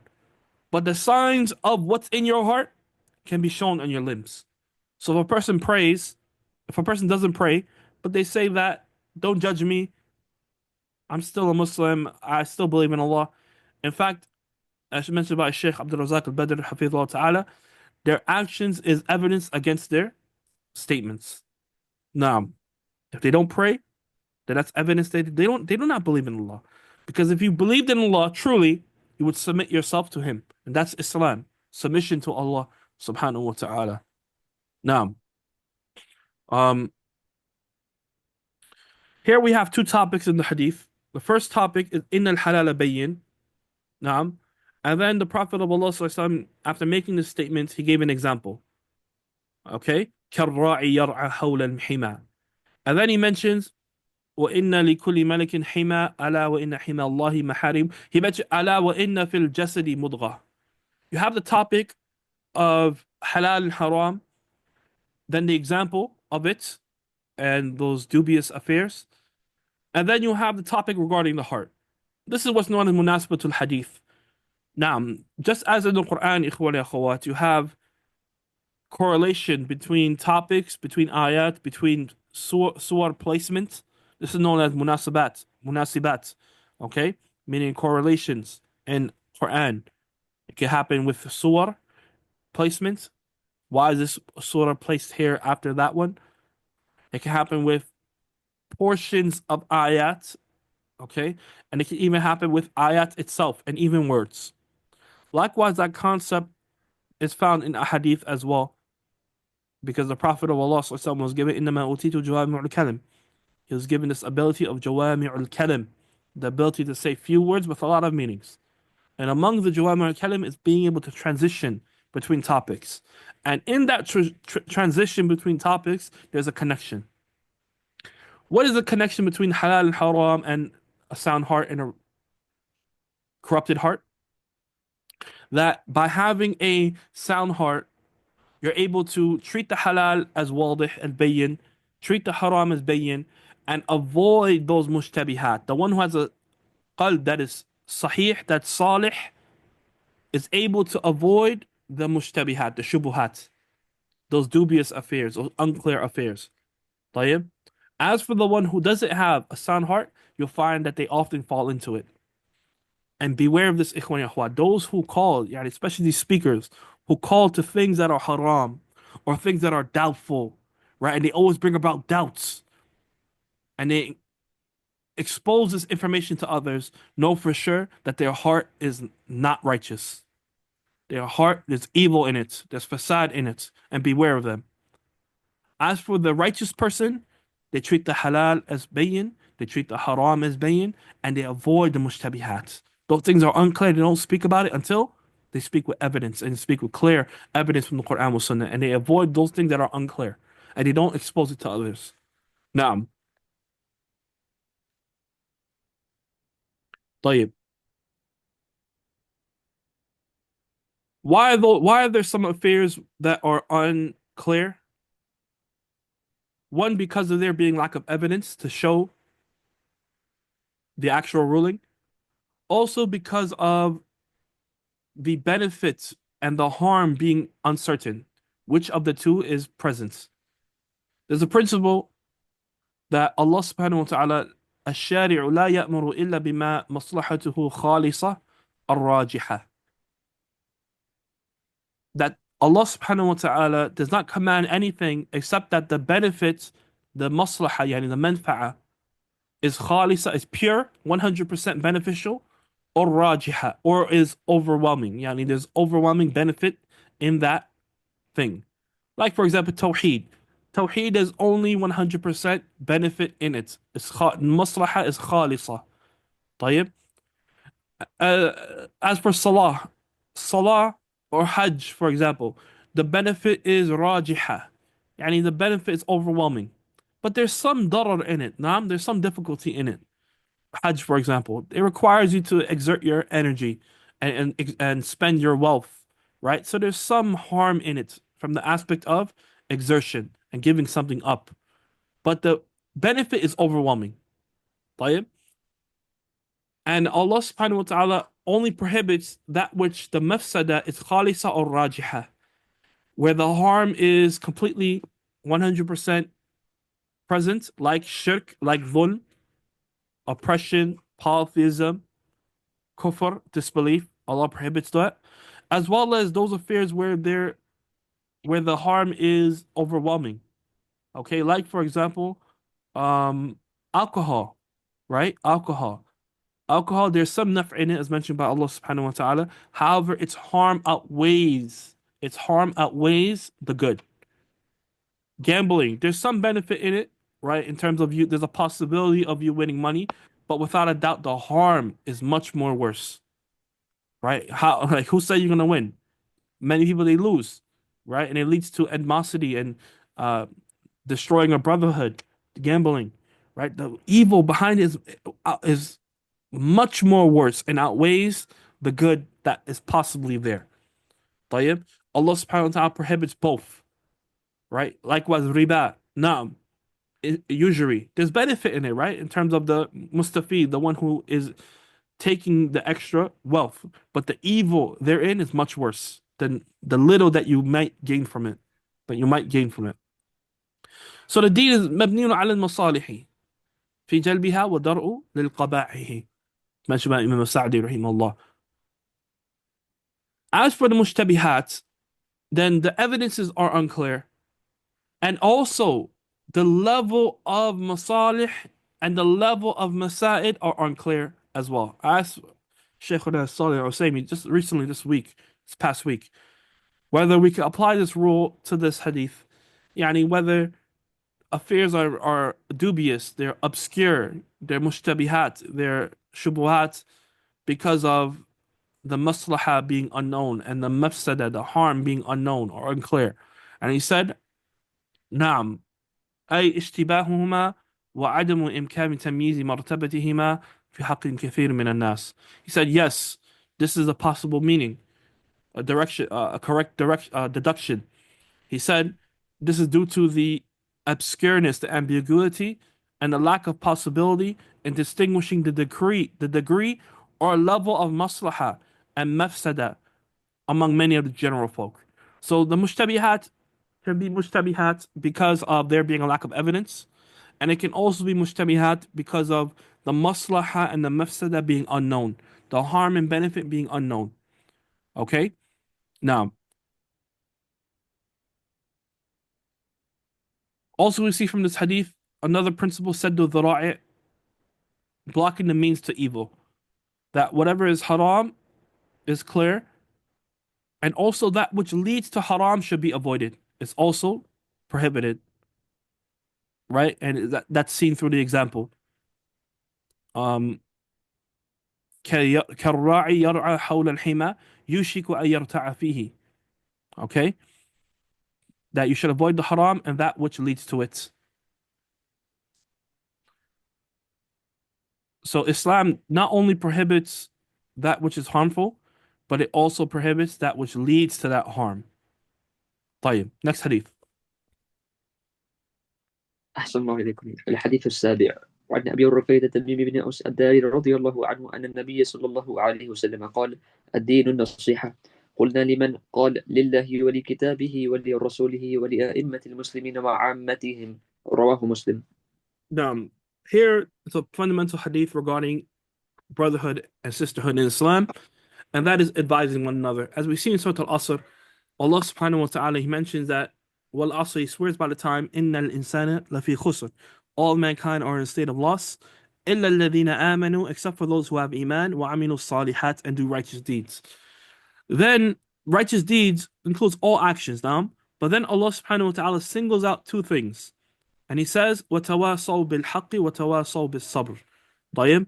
And those who advise with haqq, with the truth, and those who advise each other with patience. Subhanallah. In these two instances, this is also an instance of dhikrul khas ba'd al-am. These are righteous deeds, naam. However, they're singled out to show their importance. And look at the word that Allah uses, وَتَوَاصَوْا, yani advise one another, showing, and He repeats it.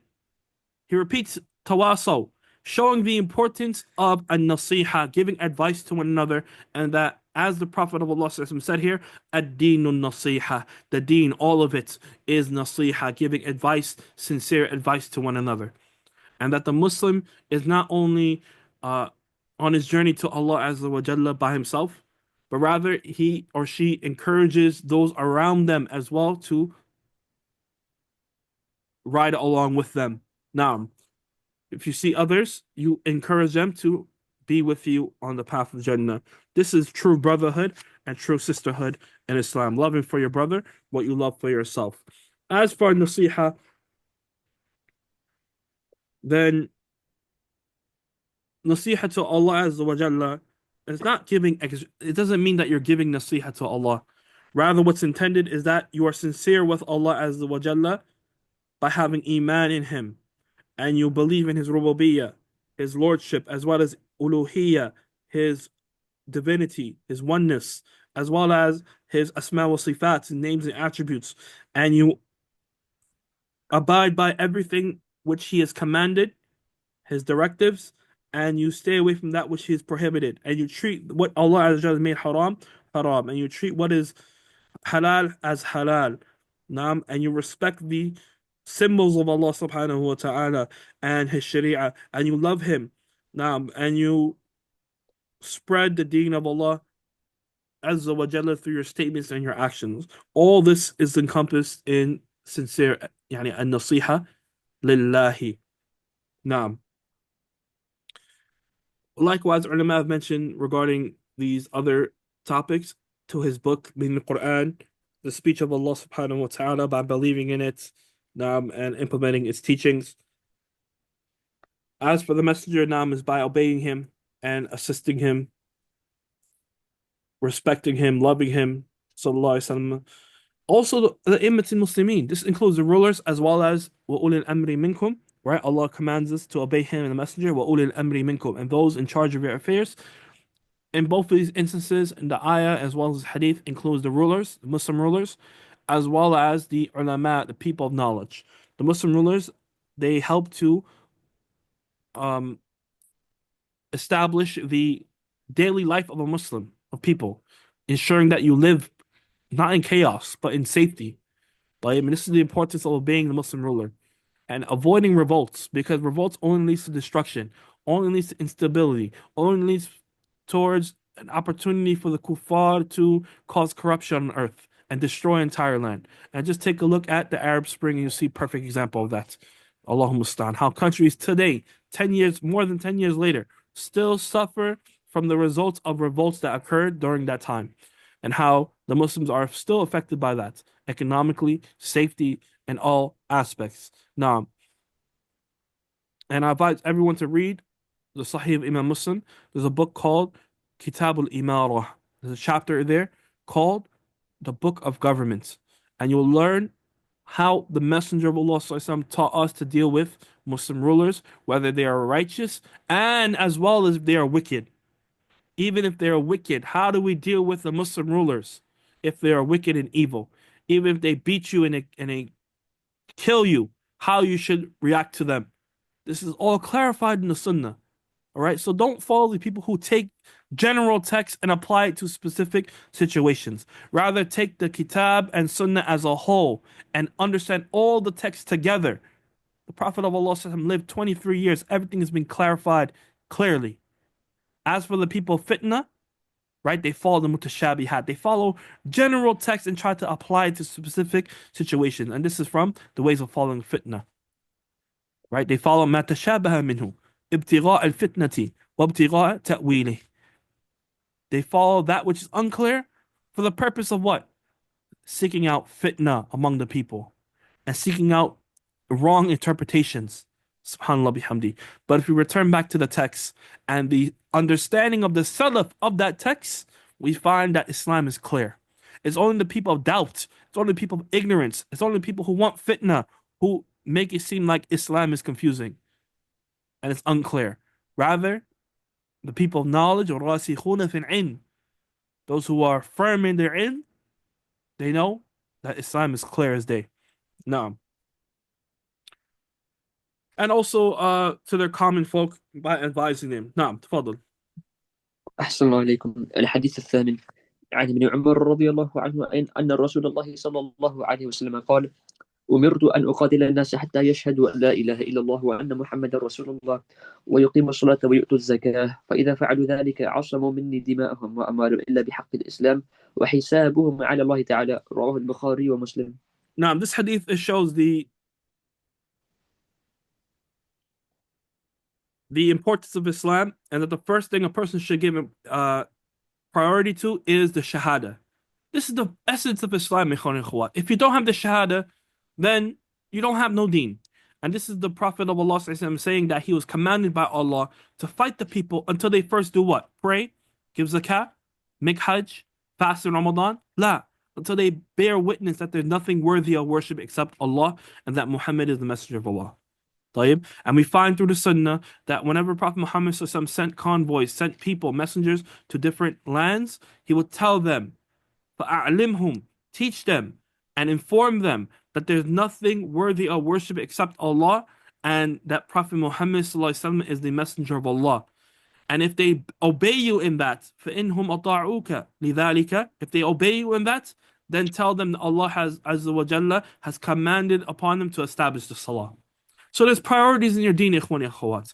Whenever there's a new Muslim or someone who is newly practicing, okay, the first thing you teach them is about Allah. What is the meaning of this statement? What does it entail? What are the conditions? What are the pillars? This is the first objective. And the Messenger sallallahu alaihi wasallam. And once they have this belief, then everything else will come easy. They will pray on their own, ikhwan and akhawat. They'll give zakah on their own. They will practice the deen on their own. They won't feel peer pressured. They will understand who their Lord is. But if you start with the opposite, if you start with, oh, you got to do this, you got to make wudu, you got to make pray, you got to do this, you got to stay away from that. Wallah, it's too much. They don't have the foundation to keep up with those commandments and prohibitions. You have to first have a foundation. And then once you build that foundation, that's when you add on to it. This is the method and how the Prophet of Allah taught the deen. And he will fight people who did not do this. Look, he will fight them, literally fight, go to war with them. فإذا فعلوا ذلك عصموا مني دماءهم وأموالهم. Okay? He will actually fight them. And this is a rebuttal against those who think that Muslims cannot apostate. And they think that as long as a person says La ilaha illallah, they're Muslim. No. A person, if they say La ilaha illallah, but they don't follow it, and they oppose it, once it has been clarified to them by the people of knowledge, by the ruler, then it is the ruler's right to fight them. Just as Prophet Muhammad fought these people. Just as Abu Bakr Siddiq fought those who withheld the zakah after the death of Prophet Muhammad. Right? People come up with many doubts today, trying to attack, for example, Shaykh al-Islam Muhammad ibn Wahhab, rahimahullah, trying to picture him and depict him as a ruthless killer. Subhanallah bihamdi. La ilaha illallah. They lie upon him. Even Shaykh al-Islam Muhammad ibn Wahhab wrote a risala called Aqidatuhu, his Aqidah, he wrote as a response against the lies being spread about him, that he kills Muslims. He does not kill any Muslim. He only fought those who apostated from Islam. Those who, when it was clarified to them aspects of Tawheed and Shirk, they persisted upon their Shirk. Okay? And he was the ruler, him and Muhammad bin Saud. They had the right to do so, to clarify to them, and if they rejected, they fought them because they apostated. After establishing the rulings and clarifying to them and calling them to Allah subhanahu wa ta'ala, when they persisted upon their kufr, billah, he fought them, just as was commanded by Prophet Muhammad in this hadith. He says here, أمرت أن أقاتل الناس حتى يشهدوا أن لا إله إلا الله وأن محمد رسول الله ويقيموا الصلاة ويؤتوا الزكاة فإذا فعلوا ذلك عصموا مني دماءهم.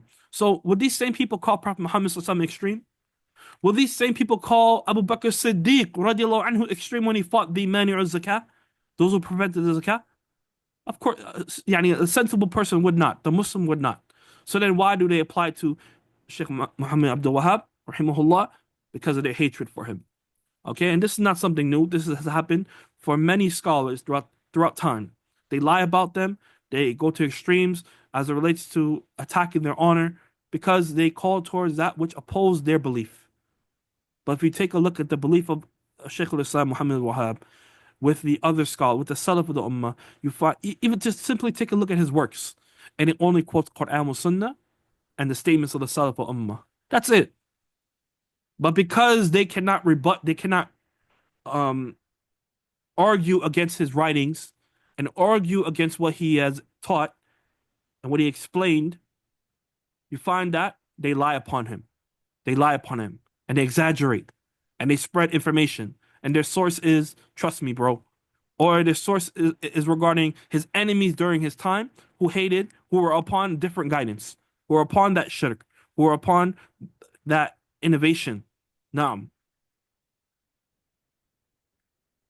So we need to learn the truth. Learn the truth. At the end of the day, it's about learning the truth, revelation as it was taught during the time of the Sahaba, طيب, and follow it.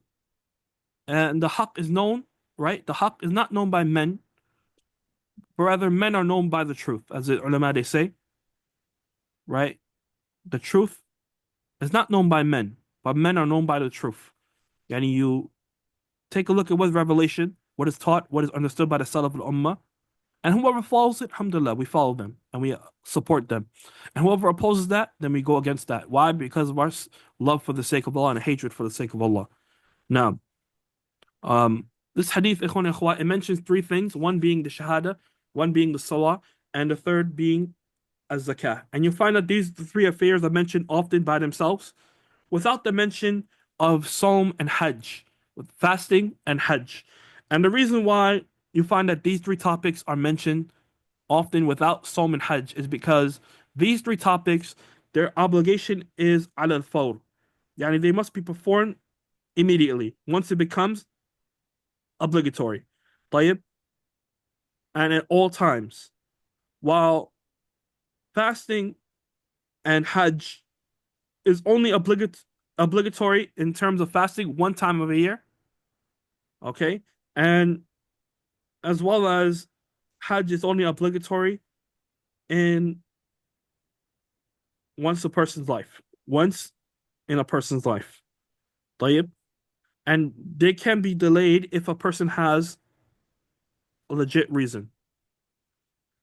Now, as for these three affairs, that they must be performed immediately. Once they have become obligatory. طيب. Now, now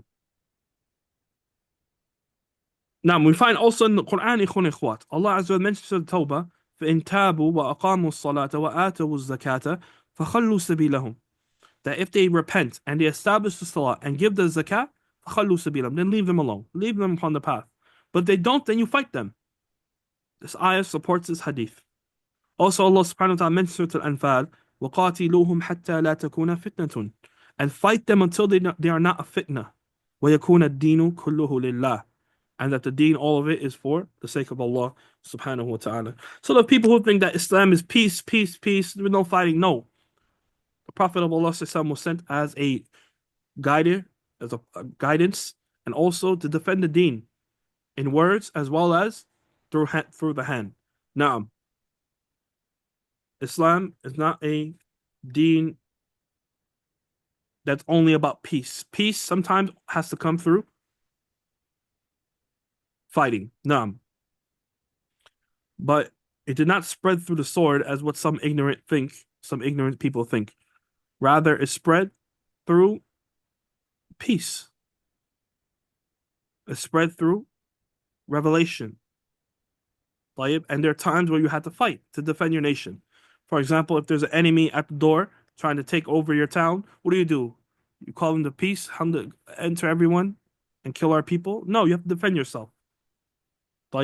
Also, sometimes if there are enemy cities around you that are trouble or causing harm to your economy and your people and are attacking your merchants, etc., you have to come to a solution that will lead to ending that harm, either by war or through treaties. نعم. طيب next حديث يا إخوان أخي. أحسن الله إليكم. الحديث التاسع عن أبي هريرة عبد الرحمن بن صخر رضي الله عنه قال سمعت رسول الله صلى الله عليه وسلم يقول ما نهيتكم عنه فاجتنبوه وما أمرتكم به فافعلوا منهم ما استطعتم فإنما أهلك الذين من قبلكم كثرة مسائلهم واختلافهم على أنبيائهم. رواه البخاري ومسلم. Now, this hadith shows a important principle, and that is al-aslu fi nahi at-tahrim. The origin as it relates to negation is that it denotes its impermissibility. Whenever Allah has prohibited something, it means it is haram. You cannot perform it, and if you do, then you obtain the sin for it. Also, another principle we see here is al-aslu fil amri al-ijab, that the origin as it relates to commands is that they are obligations, and that these obligations are performed according to one's ability. Okay? If you have the ability, then you perform it. If not, then it's uplifted from you. All right? Al-wajibat tasqutu bil-ajzi. The obligations are dropped due to being incapable physically to perform it. Also, another principle, al-maysur la yasqutu bil-ma'sur, that easy tasks are not dropped by challenging ones. Meaning that, for example, if you were to pray and you have a knee issue or a back issue that prevents you from making sajda, okay, then you can sit during that part of the prayer when you have to make sajda or make ruku'. However, if you're able to stand, then you stand in the places where you have to stand. Okay? So just because you have an issue with one part of the salah doesn't give you license to sit for the entire salah. Right? Many people make the mistake of, because they can't make sajda, they sit down for the entire prayer. La. You do what you're able, and whatever you're not able to do, that's when you take the concession and do the sitting if you have to sit. طيب. Also, this hadith shows a principle that التروك لا تفتقر إلى النية. التروك لا تفتقر إلى النية. That leaving something off is not contingent, is not dependent on the intention. Right? We said earlier, إنما الأعمال بالنيات. Actions are based off their intentions. طيب.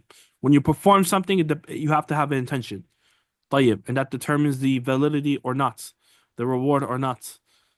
As for leaving things off, like avoiding stuff, then you do not need the intention. All right? For example, akramakumullah, if you were to relieve yourself and remove the impurity from yourself, you don't have to have a present intention in doing so in order to be considered clean. Rather, you just remove it, whether you think about it or not, you just remove it. As long as the impurity is removed, then the impurity is gone. Okay? Everyone understand what I'm saying? Yeah, just by simply cleaning, whether you have the intention or not, that removes the impurities. As opposed to doing something, you have to do it with the intention in order for it to be valid. Like wudu. Wudu, you have to have the intention before you start the wudu. As for cleaning yourself, you don't have to have the intention. طيب. Naam. And there's some other principles as well, but let's move on due to time. أحسن الله إليكم. الحديث العاشر عن أبي هريرة رضي الله عنه قال قال رسول الله صلى الله عليه وسلم إن الله طيب لا يقبل إلا طيبا وإن الله تعالى أمر المؤمنين بما أمر به المرسلين فقال تعالى يا أيها الرسل كلوا من الطيبات واعملوا صالحا وقال تعالى يا أيها الذين آمنوا كلوا من طيبات ما رزقناكم ثم ذكر الرجل يطيل السفر أشعث أغبر يمد يديه إلى السماء يا ربي يا ربي ومطعمه حرام ومشربه حرام وملبسه حرام وغذي بالحرام فأنى يستجاب لذلك. رواه مسلم. Now, this hadith, important hadith, related to the acceptance of dua. And the first part of the hadith says that إن الله طيب لا يقبل إلا الطيبة وإن الله تعالى أمر المؤمنين بما أمر به المرسلين. Then he says, "Ya ayyuha rusulu kulu min at-tayyibati wa'malu salihah." And this shows, ikhwani akhwat, that what you eat, what you ingest, has an impact on your actions. And we're all familiar with this, right? If you eat foods that are not pure, it'll have an impact on your actions. Your nourish your nourishment has an impact on your actions. Now, from the aspect of righteousness, as well as from the aspect of nashalt, yani you being energetic and having desire to perform deeds or not. So this is one of the reasons why fasting has been, or this is one of the wisdoms why fasting has been prescribed, because it helps us to regulate ourselves and encourage ourselves in performing righteous actions. Now, um,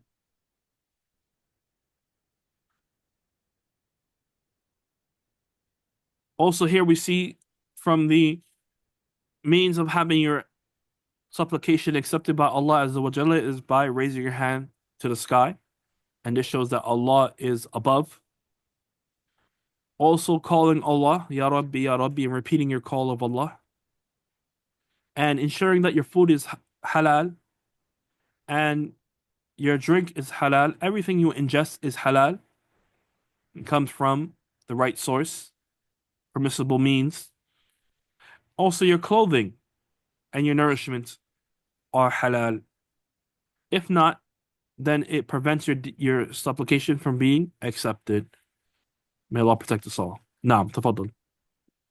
Also أحسن الله from the إليك. also from the reasons is يطيل السفر, يعني traveling, and also أشعث أغبر, also meaning that you present yourself to Allah Azza wa Jalla as in a state of need, meaning you have to have a present mind when you make dua and show your iftiqar, show your need of Him subhanahu wa ta'ala, and not just make dua on the tongue but not have a present heart.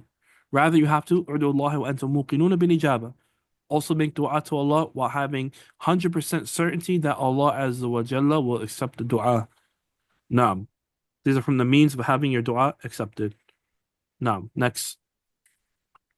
الحديث الحادي عشر عن أبي محمد الحسن بن علي بن أبي طالب سبت رسول الله صلى الله عليه وسلم وريحانته رضي الله عنه قال: حفظت من رسول الله صلى الله عليه وسلم: دع ما يريبك إلى ما لا يريبك. رواه الترمذي والنسائي وقال الترمذي حديث حسن صحيح. Now, this is a beneficial principle in how you should interact with affairs on the spot. If you're in a circumstance where you don't know what to do, then leave off that which causes you doubt for that which does not cause you doubts. Okay? Our deen, al-yaqinu yazulu bishak. Certainty only is removed due to doubt. Al-yaqin la yazulu bishak. Certainty is not removed due to doubts. Naam. Al-yaqinu la yazulu bishak. Certainty is not removed because of doubts. So you only do things which you are certain of. And anything you are uncertain of, then you stay away from it. Protecting yourself, protecting your deen, protecting your honor. Naam. Protecting your deen with Allah subhanahu wa ta'ala and protecting your honor with the people. Naam. Next hadith.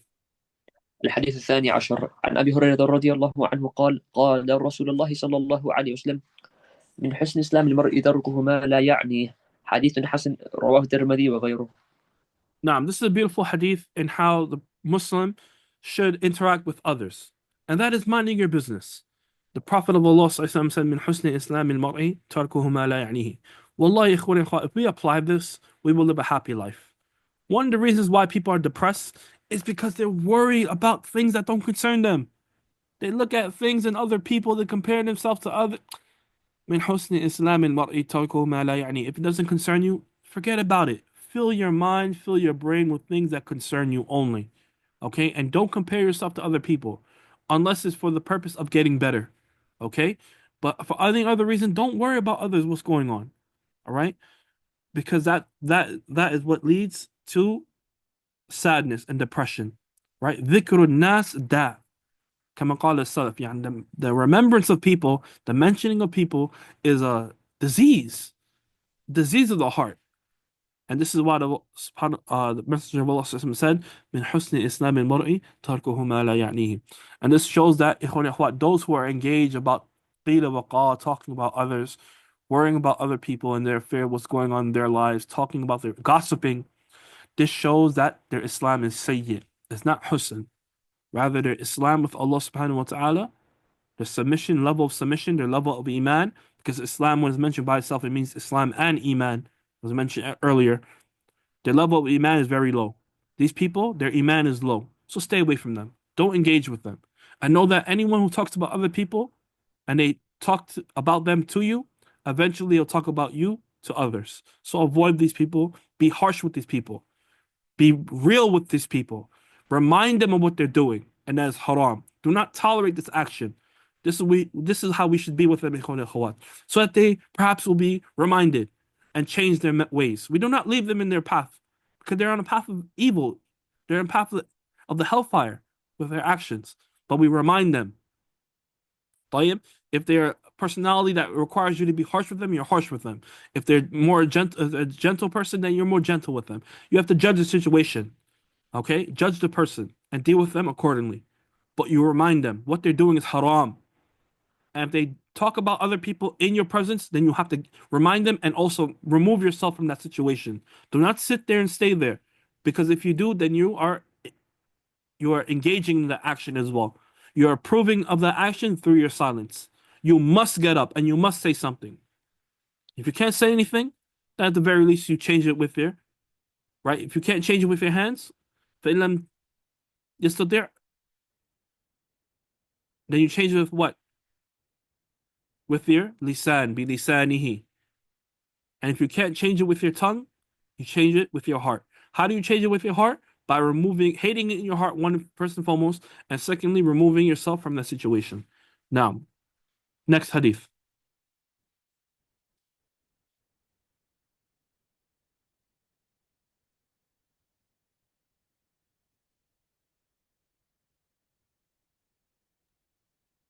أحسن الله إليكم. الحديث الثالث عشر عن أبي حمزة أنس بن مالك رضي الله عنه خادم رسول الله صلى الله عليه وسلم عن النبي صلى الله عليه وسلم قال: لا يؤمن أحدكم حتى يحب لأخيه ما يحب لنفسه.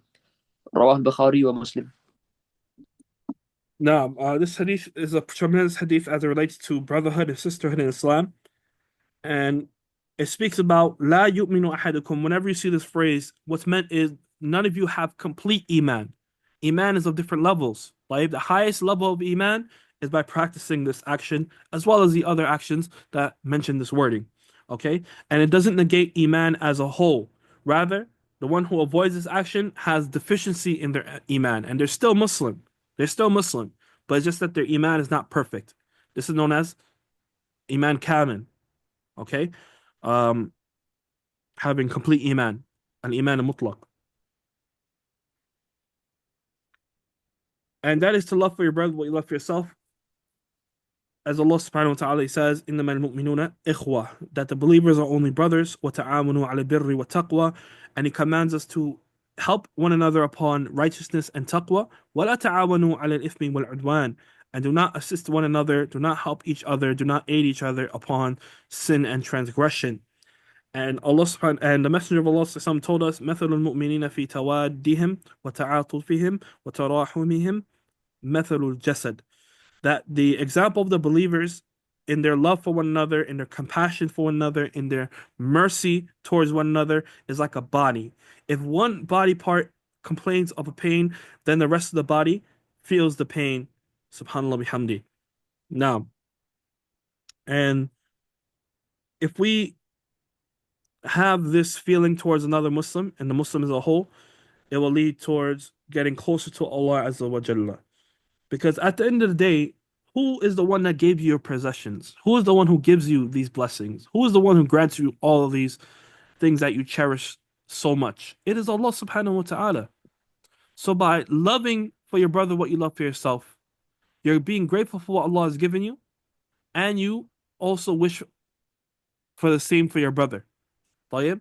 And when you make dua for your brother behind their back, and you want good for them, the angels say, Ameen walaka bimithl. May you have the same. SubhanAllah. So make dua. Think about someone who you may be jealous of. Right? First off, ask Allah to rid your heart from jealousy, rid your heart from kibr, arrogance, Think about someone you have something against, not because of a deen aspect, not because they're an innovator or something which we are prescribed to have hatred for, but for something, that's not Islamic. And rid your heart. Make dua for them right now. Ask them. Ask Allah subhanahu wa ta'ala to bless them. Ask Allah to grant them and see the impact of this on your heart. Now, I'm having a conscious, a clear conscious, clear heart, free of agony, free of animosity towards your brother, free of enmity and hatred towards your brother or sister. Wallahi, that is one of the signs of a happy life. This is one of the means of having a happy life. Now, I'm being pleased with Allah's qadr. نعم تفضل أخي. أحسن الله إليكم. الحديث الرابع عشر عن ابن مسعود رضي الله عنه قال قال رسول الله صلى الله عليه وسلم لا يحل دم امرئ مسلم إلا بإحدى ثلاث: الثيب الزاني والنفس بنفسه وتارك لدينه المفارق للجماعة. رواه البخاري ومسلم. Now, this is a hadith which shows the origin as it relates to the blood of a Muslim and that it is impermissible. That it is impermissible. And that there are certain things that would make it permissible, and they are killing another person. As we know, Islam encourages saving the life of others and protecting the life of others. This is from the maqasid of Sharia, objectives of the Sharia, to protect the lives of others.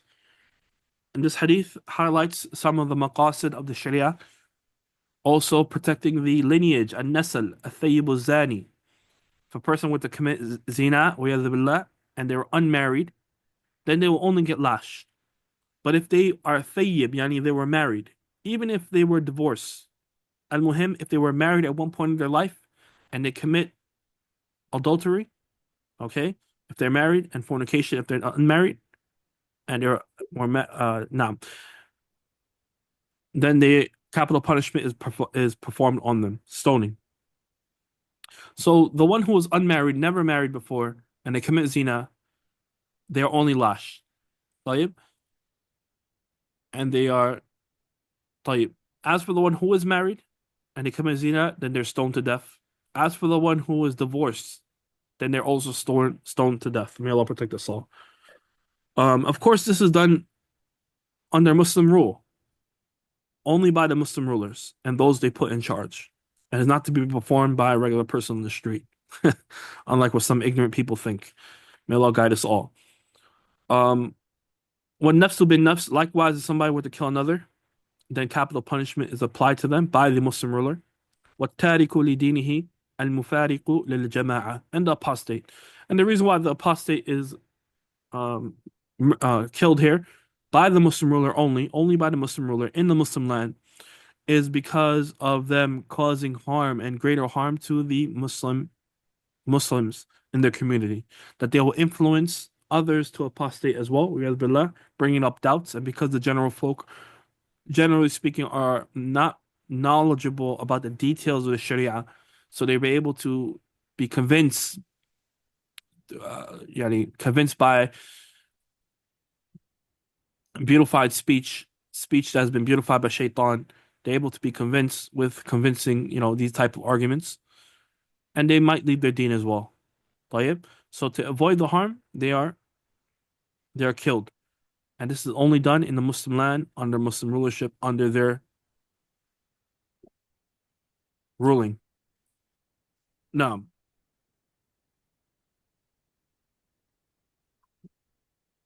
next hadith. أحسن الله إليكم. الحديث الخامس عشر عن أبي هريرة رضي الله عنه أن رسول الله صلى الله عليه وسلم قال من كان يؤمن بالله واليوم الآخر فليقل خيرا أو ليصمت ومن كان يؤمن بالله واليوم الآخر فليكرم جاره ومن كان يؤمن بالله واليوم الآخر فليكرم ضيفه. رواه البخاري ومسلم. Now, this hadith says, "Man kana yu'minu billahi wal yawmil akhir, falyaqul khayran aw liyasmut." Let him say the truth, or let him say good, let him say good, or be quiet. And the difference between a samt was sukut is sukut also means to be silent. However, a samt is being quiet while having the ability to speak, while wanting to speak, while being urged to speak. This is a samt. طيب? And our ulama, they say ta'allamu samt, to learn a samt. Learn to be quiet. Learn to not talk a lot. If there's no need, do not say anything. طيب? And that is because the dangers of the tongue, as we'll see later on in this compilation. Abu Bakr Siddiq, radiallahu anhu, he understood the dangers of the tongue, how it could destroy a person within seconds. And subhanAllah, you take a look at the tongue, so much so that he will put a pebble in his mouth to remind himself not to speak as much. طيب. And if you take a look at the tongue, ikhwan and akhawat, and you compare it to any other part of the body, if you take a look at any other part of the body, if you want to commit a sin with it, may Allah protect us all, eventually you'll get tired. Now, but the tongue, no matter how much you use it, it never gets tired. Subhanallah bihamd. And this shows the danger. And this is why it's highlighted. Because it's so easy to perform a sin, and you don't need anything else to engage it with in order to perform a sin with it. Yani backbite, curse, say words of kufr, words of shirk, billah. Now, for that reason, it's highlighted. It's easy to fall into sins with it. May Allah make our tongues moist with the dhikr of Allah. Ameen. Also to whoever has iman in Allah and the Yawm al-Akhir, to honor their guests. Islam encourages us to honor our guests. Now, and here, yu'minu billahi, whoever believes in Allah and the Day of Judgment. The reason why no other pillar is mentioned except for iman in Allah and Day of Judgment is because these are the two greatest factors that will encourage a person in performing these deeds. And this is why they're mentioned over the other pillars of iman. Now, next hadith. أحسن عليكم. الحديث السادس عشر عن أبي هريرة رضي الله عنه أن الرجل قال للنبي صلى الله عليه وسلم أوصني، قال لا تغضب، تردد مرارا، قال لا تغضب. رواه البخاري. Now, here we see the prophetic method of teaching. The Prophet of Allah ﷺ gave advice that was suitable for the person. So he knew who the person was, right? And he told him to not be angry. He gave him relatable advice that would benefit him. And he also repeated it. This is also another prophetic method of teaching, to repeat your statements. He repeated it 3 times. لا تغضب. And here, أن رجلا, this is known as mubham in Mustalah Hadith. And it's from the etiquette of the Musannif, the compiler of Hadith, that whenever the Sahaba there's something that which would show or criticize them or put them in a bad light, they would erase the name and just put a man or a woman to protect their honor. And this shows the respect in which the ulama had for the Sahaba. That even if they knew who the Sahabi was, out of respect for them and to honor them and to uphold their status, they would not mention their name. Naam, radiallahu anhum. And this is how we treat the Sahaba.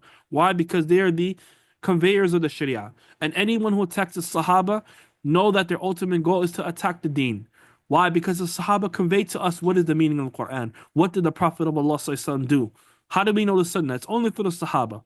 So a person who tries to attack a Sahabi, know that the ultimate goal of why they're doing so is to attack the Sharia. And you see it clearly in their actions. May Allah protect us all. So here he told him, La taghdab. And the ghadab, as the ulama mentioned, is shar. It's the thing that leads to all evil. A person is angry, subhanallah bihamdi, a person is like majnoon, crazy. They're unable to withhold themselves, and they do things that they normally would not do. Even kufr and shirk and even divorce, wa'iyadhu billah. Now, they behave in a manner that is nonsensible. Right? And just take a look at those who are afflicted with road rage, how they act, and they're willing to sacrifice their own life just because they were cut off. May Allah protect us all. I mean, and allow us all to control our anger. But anger as a whole is not this praiseworthy, because it is prescribed to be angry, but in affairs that lead to disobedience of Allah. Naam. It is prescribed to be angry in affairs that leads to disobedience to Allah and that which disobeys Allah and those who disobey Allah. Naam. Next hadith.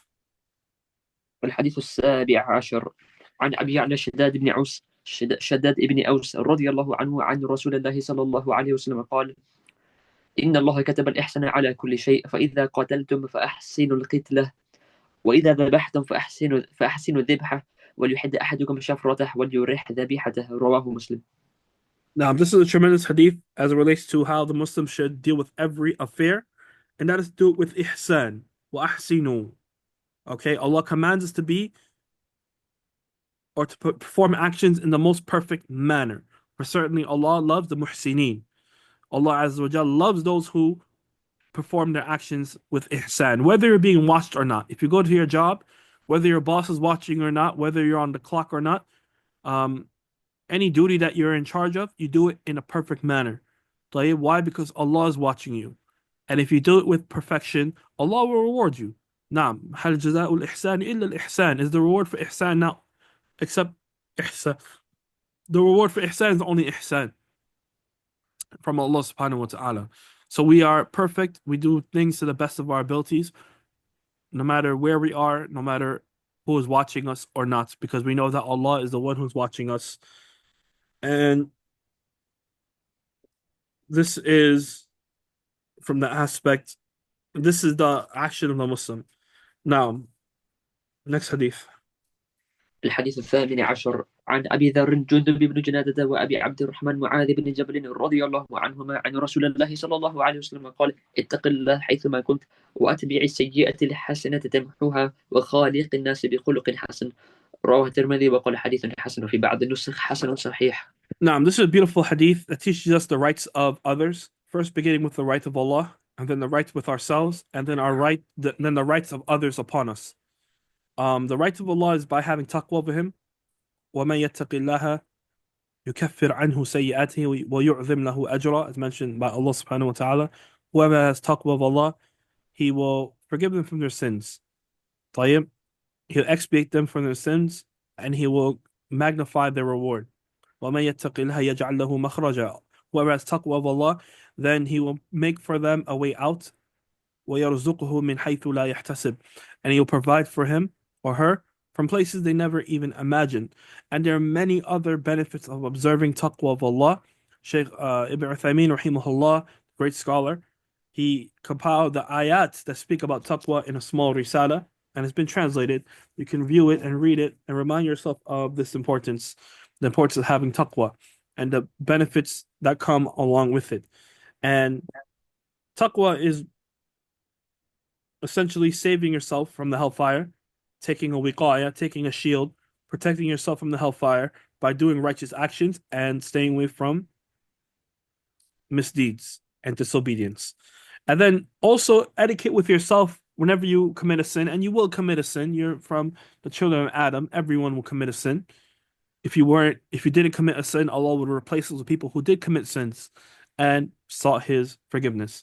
So Allah loves to forgive His servants, and this is why He created us, for us to worship Him. And whenever we fall short, whenever we make a mistake, we seek His forgiveness. And even the Prophet Muhammad SAW sought His forgiveness 100 times a day. Subhanallah bihamdi. So what about us? And whenever we do fall into sin, then we don't tumble down. We don't allow ourselves to continue to fall into sins upon sins upon sins. Rather, we pick ourselves up with hasanat by doing a good deed afterwards. So after you commit a sin, make istighfar, make tawbah, do a righteous deed, give in charity, pray salah, do a righteous deed, because at-ta'at turithu ta'at, as the ulama mentioned, good deeds only breeds other good deeds, acts of obedience. Now, and then you treat the people with good character, okay? Even if they treat you badly, idfa' billati hiya ahsan. Then you treat them with better. Always take the higher road, ikhwa ikhwa. It never benefits taking the lower road. Always treat people better than they treat you, for the sake of worshiping Allah, okay? Because this is what Allah has commanded us to do. Now, next hadith. أحسن الله إليكم. الحديث التاسع عشر عن أبي العباس عبد الله بن عباس رضي الله عنهما قال كنت خلف النبي صلى الله عليه وسلم يوما فقال يا غلام إني أعلمك كلمات احفظ الله يحفظك احفظ الله تجده تجاهك إذا سألت فاسأل الله وإذا استعنت فاستعن بالله واعلم أن الأمة لو اجتمعت على أن ينفعوك بشيء لم ينفعوك إلا بشيء قد كتبه الله لك وإن استمعوا على أن يضروك بشيء لم يضرك إلا بشيء قد كتبه الله لك رفعت الأقلام وجفت الصحف. رواه الترمذي وقال حديث حسن صحيح. وفي رواية نعم. غير الترمذي: احفظ الله تجده أمامك، تعرف إلى الله في الرخاء يعرفك في الشدة، واعلم أن ما أخطأك لم يكن ليصيبك وما أصابك لم يكن ليخطئك، واعلم أن النصر مع الصبر وأن الفرج مع الكرب وأن مع العسر يسرا. نعم قد كتبه الله عليك. طيب, this is a tremendous hadith which is a foundational advice given to the youth. Tremendous hadith that builds the deen of a person, whether they be a youth or not, as well as their intellect, as well as their emotional stability. This hadith, as mentioned by Sheikh Muhammad Bazmoon, Hafizullah Ta'ala, builds a person's deen, it builds a person's aql, and it also builds their emotional stability. Because if you understand the meanings of these sentences, it will increase your trust in Allah subhanahu wa ta'ala. And take a look at how the Prophet of Allah sallallahu gave attention to the youth. And this is from the prophetic method of teaching ikhwan and akhawat, that not only do you teach the elders, but you also teach the youngsters. You teach people of all ages the deen of Islam. And also, you see here that Abdullah bin Abbas was a servant of the Messenger sallallahu alaihi wasallam,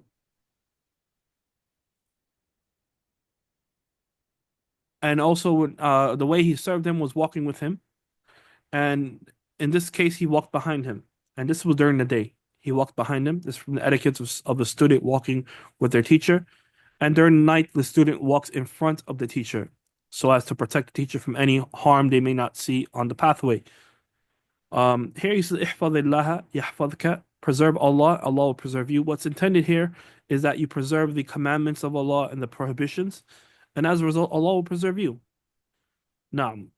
And whenever you ask, you only ask Allah. We never find any place in the Sharia, ikhwan and akhwat, except that we're commanded to ask Allah directly and to seek His assistance directly. Now, this is from Tawheed. This is from the teachings of Islam. The people of doubts, they try to deter you from this. And whenever you find these people, seek refuge in Allah. Do not even listen, do not lend your ear to these people. Islam, ikhwan and akhwat, this deen, this end is deen. فَانظُرُوا عَمَّنْ تَأْخُذُوا دِينَكُمْ. So be aware of who you take your deen from. The issue today, ikhwan and akhwat, we just listen to anybody who speaks. And then these people cause doubts. And now we're afflicted with the doubts, and the doubts spread. Now people have to respond to the doubts. If we didn't listen to these people in the first place, then there will be no doubts. Stick to those who are known, rasikhuna fil ilm, the ulama, people who are known for knowledge, and their students. Naam, and don't listen to anyone else. Save yourself, okay, from these doubts, and be with those who are well grounded in ilm. And then the Prophet of Allah ﷺ gave a beneficial principle as it relates, okay, after mentioning what a person should do, ihfadillah yahfazak, okay, ihfadillah tajidhu tujahak, worshiping Allah Azza wa Jalla, right? So you do the commandments, you stay away from prohibitions, you worship Allah, you call upon Allah at the same time, right? And you seek His assistance, and then you believe in your heart in the qadr. Whatever has been written for you is going to reach you, and whatever is not will miss you. And you're content with that. And you always say, Alhamdulillah ala kulli hal, right? Alhamdulillah, in all situations. Naam. وَقَدَّرَ اللَّهُ مَا شَاءَ فَعَلَ. Naam. If you practice these three principles, you do righteous deeds while seeking assistance in Allah, asking Him, and believing in your heart in the qadr of Allah, alhamdulillah, you live a happy life. Next hadith. أحسن الله إليكم. الحديث العشرون عن أبي مسعود عقبة بن عمرو الأنصاري البدري رضي الله عنه قال: قال رسول الله صلى الله عليه وسلم: إن مما أدرك الناس من كلام النبوة الأولى إذا لم تستحي فاصنع ما شئت. رواه البخاري.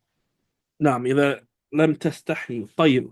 This hadith, a tremendous hadith, which speaks about the concept of haya, being shy, and that shyness is a shu'bah of iman, is a pillar or a branch of faith, and that shyness is the greatest means to protect a person from falling into evil. If you're shy of Allah Azza wa Jalla, you know that He's watching you, then He'll protect you from falling into evil. But if you lack this shyness, then you will fall into evil. Therefore, those who commit evil, especially openly, then it shows their level of iman and they have no shyness of Allah subhanahu wa ta'ala. And also we see in the hadith that the concept, the major concepts of Islam were found in the previous nations as well, and that the these common actions were present, yani in terms of being shy, establishing the salah, etc., and calling to Allah Azza Jalla. These are common themes throughout all of the previous nations. And the only difference is as it relates to some of the details in worshiping Allah Azza wa Jalla, and the acts of worship, how it is performed. The salah, for example, Hajj, for example, fasting, for example. The details as to how they are performed, that's the only thing that slightly differs from each nation. Now, next hadith. أحسن الله إليكم. الحديث 21 عن أبي عمرو وقيل أبي عمرو سفيان بن عبد الله رضي الله عنه قال قلت يا رسول الله قل لي في الإسلام قولا لا أسأل عنه أحدا غيرك قال قل آمنت بالله ثم استقم رواه مسلم. Now, this is a tremendous hadith. We see here the Sahabi asked the Prophet of Allah sallallahu about something he should do, which he would not be able to ask anyone else besides him. And he told him, sallallahu alaihi wasallam, say, I believe in Allah. قُلْ آمَنْتُ بِاللَّهِ ثُمَّ اسْتَقِمْ. Showing that Islam is built upon statements and actions. All right. And whatever we say, we should perform. And it's not sufficient to just say that we believe in Allah in our heart, but it does not reflect on our limbs. Rather, we must do both. And Islam, ثُمَّ اسْتَقِمْ, yani throughout your entire life, at every moment. You be upright at every moment. It's not just, we don't just practice Islam one part of the day, or one part of the week, or once a year. Rather, Islam is a 24/7 practice. And it's not limited to the masjid, nor is it limited to only Ramadan. Rather, Islam, istiqamah, uprightness is every single moment until you die. Until you die. إِنَّ الَّذِينَ قَالُوا رَبُّنَا اللَّهُ ثُمَّ اسْتَقَامُوا فَلَا خَوْفٌ عَلَيْهِمْ وَلَا هُمْ يَحْزَنُونَ. As Allah subhanahu wa ta'ala mentions, those who say our Lord is Allah, then they are upright upon that. فَلَا خَوْفٌ عَلَيْهِمْ وَلَا هُمْ يَحْزَنُونَ. Then there's no fear upon them, nor will they be saddened. Subhanallah bihamdi. This virtue is only for those who remain upright. So be upright, ikhwani akhawat, upon your deen. Learn your deen and be upright. And don't worry about other people and what they're doing. You find people out there who are lackadaisical with their deen. They compromise in basic things, which are halal and haram. They compromise because of them being afraid of what the non-Muslims will think of them. Or they may be afraid of what their parents may say. Or they may be afraid of what so-and-so may think. Right? They're afraid of others. They're not afraid of Allah subhanahu wa ta'ala. So they compromise in the deen. And they'll have their reward. Their recompense will be their recompense. As for you and I, may Allah make us firm upon His deen, then we will say, قُلْ آمَنْتُ بِاللَّهِ, we believe in Allah, ثُمَّ نَسْتَقِمْ. Then we will be upright in that. And bi'idhni ta'ala, we'll receive the rewards for that as well. Be strong, be courageous, seek refuge in Allah against cowardice, ikhwani akhawat. Rather be firm upon the deen. And your reward will be with Allah subhanahu wa ta'ala. There'll be no fear upon you, nor will there be any sadness, no grief. And when time comes, when you die, Allah subhanahu wa ta'ala says, إِنَّ الَّذِينَ قَالُوا رَبُّنَا اللَّهُ ثُمَّ اسْتَقَامُوا تَتَنَزَّلُ عَلَيْهِمُ الْمَلَائِكَةُ. That the angels will descend upon you, and they will say to you, they will reassure you, أَلَّا تَخَافُوا, do not be fearful, وَلَا تَحْزَنُوا, and do not be sad, وَأَبْشِرُوا بِالْجَنَّةِ الَّتِي كُنْتُمْ تُوعَدُونَ. Allahu Akbar. And glad tidings of the Jannah, that which you were promised. This is the result of istiqamah, ikhwan and akhwat. While people are running away and making music videos about Islam and wearing the hijab however they want to wear it, and mix with the opposite gender and listen to music and do this nonsense, these things that which, Allah musta'an, which have become the norm among the Muslims, you sticking to the foundations of your deen will be a means of receiving this bishara, this glad news, glad tidings from Allah subhanahu wa ta'ala, the angels at the time of death. May Allah grant us all firdaus a'la بغير حساب ولا عذاب. اللهم آمين. Next hadith.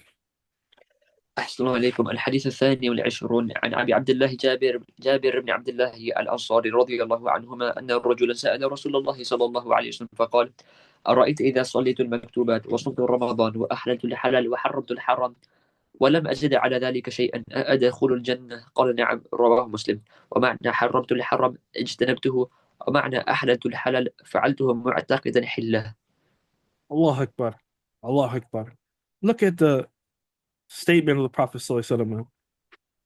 The man said, if he saw a person praying the maktubat and fasting Ramadan and treating the halal as halal and the haram as a haram and not increasing anything above that, will I enter Jannah?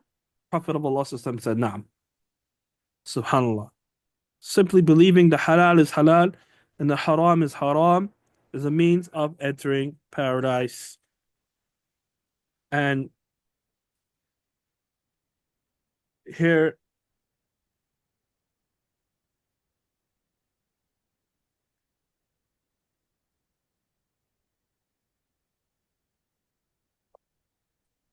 um, we see explanation of these words by Imam Nawawi rahimahullah, and you can see the translation there. Next hadith. الحديث الثالث والعشرون عن أبي مالك الحارث بن عاصم الأشعري رضي الله عنه قال قال رسول الله صلى الله عليه وسلم: الطهور شطر الإيمان، والحمد لله تملأ الميزان، وسبحان الله والحمد لله تملأان أو تملأ ما بين السماء والأرض، والصلاة نور، والصدقة برهان، والصبر ضياء، والقرآن حجة لك أو عليك. كل الناس يغدو فبائع نفسه فمعتقها أو موبقها. رواه مسلم. Now, this shows the importance of the Quran and acting upon what you preach, acting upon what you learn, because the Quran will either be a proof for you or against you. May Allah make the Quran proof for us all. Ameen.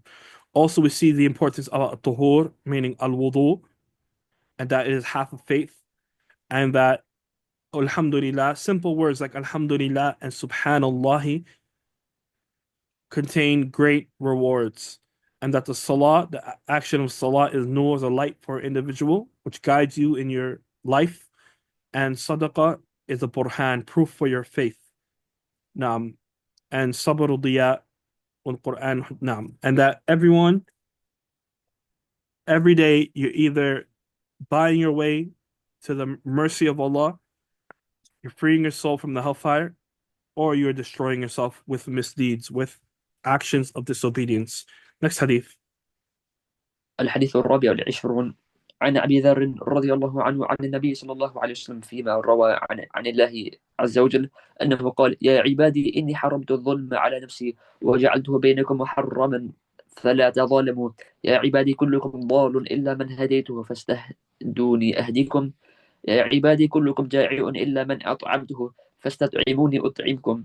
يا عبادي كلكم عار إلا من كسوته فاستكسوني أكسكم.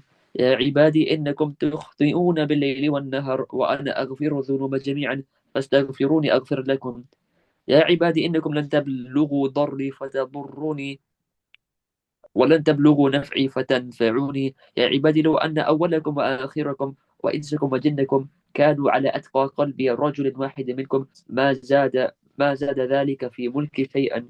يا عبادي لو أن أولكم وآخركم وإنسكم وجنكم كانوا على أفجر قلب رجل واحد ما نقص ذلك من ملك شيئا. يا عبادي لو أن أولكم وآخركم وإنسكم وجنكم قاموا في صعيد واحد فسألوني فأعطيت كل إنسان مسألته ما نقص ذلك مما عندي إلا كما ينقص المخيط إذا أدخل البحر.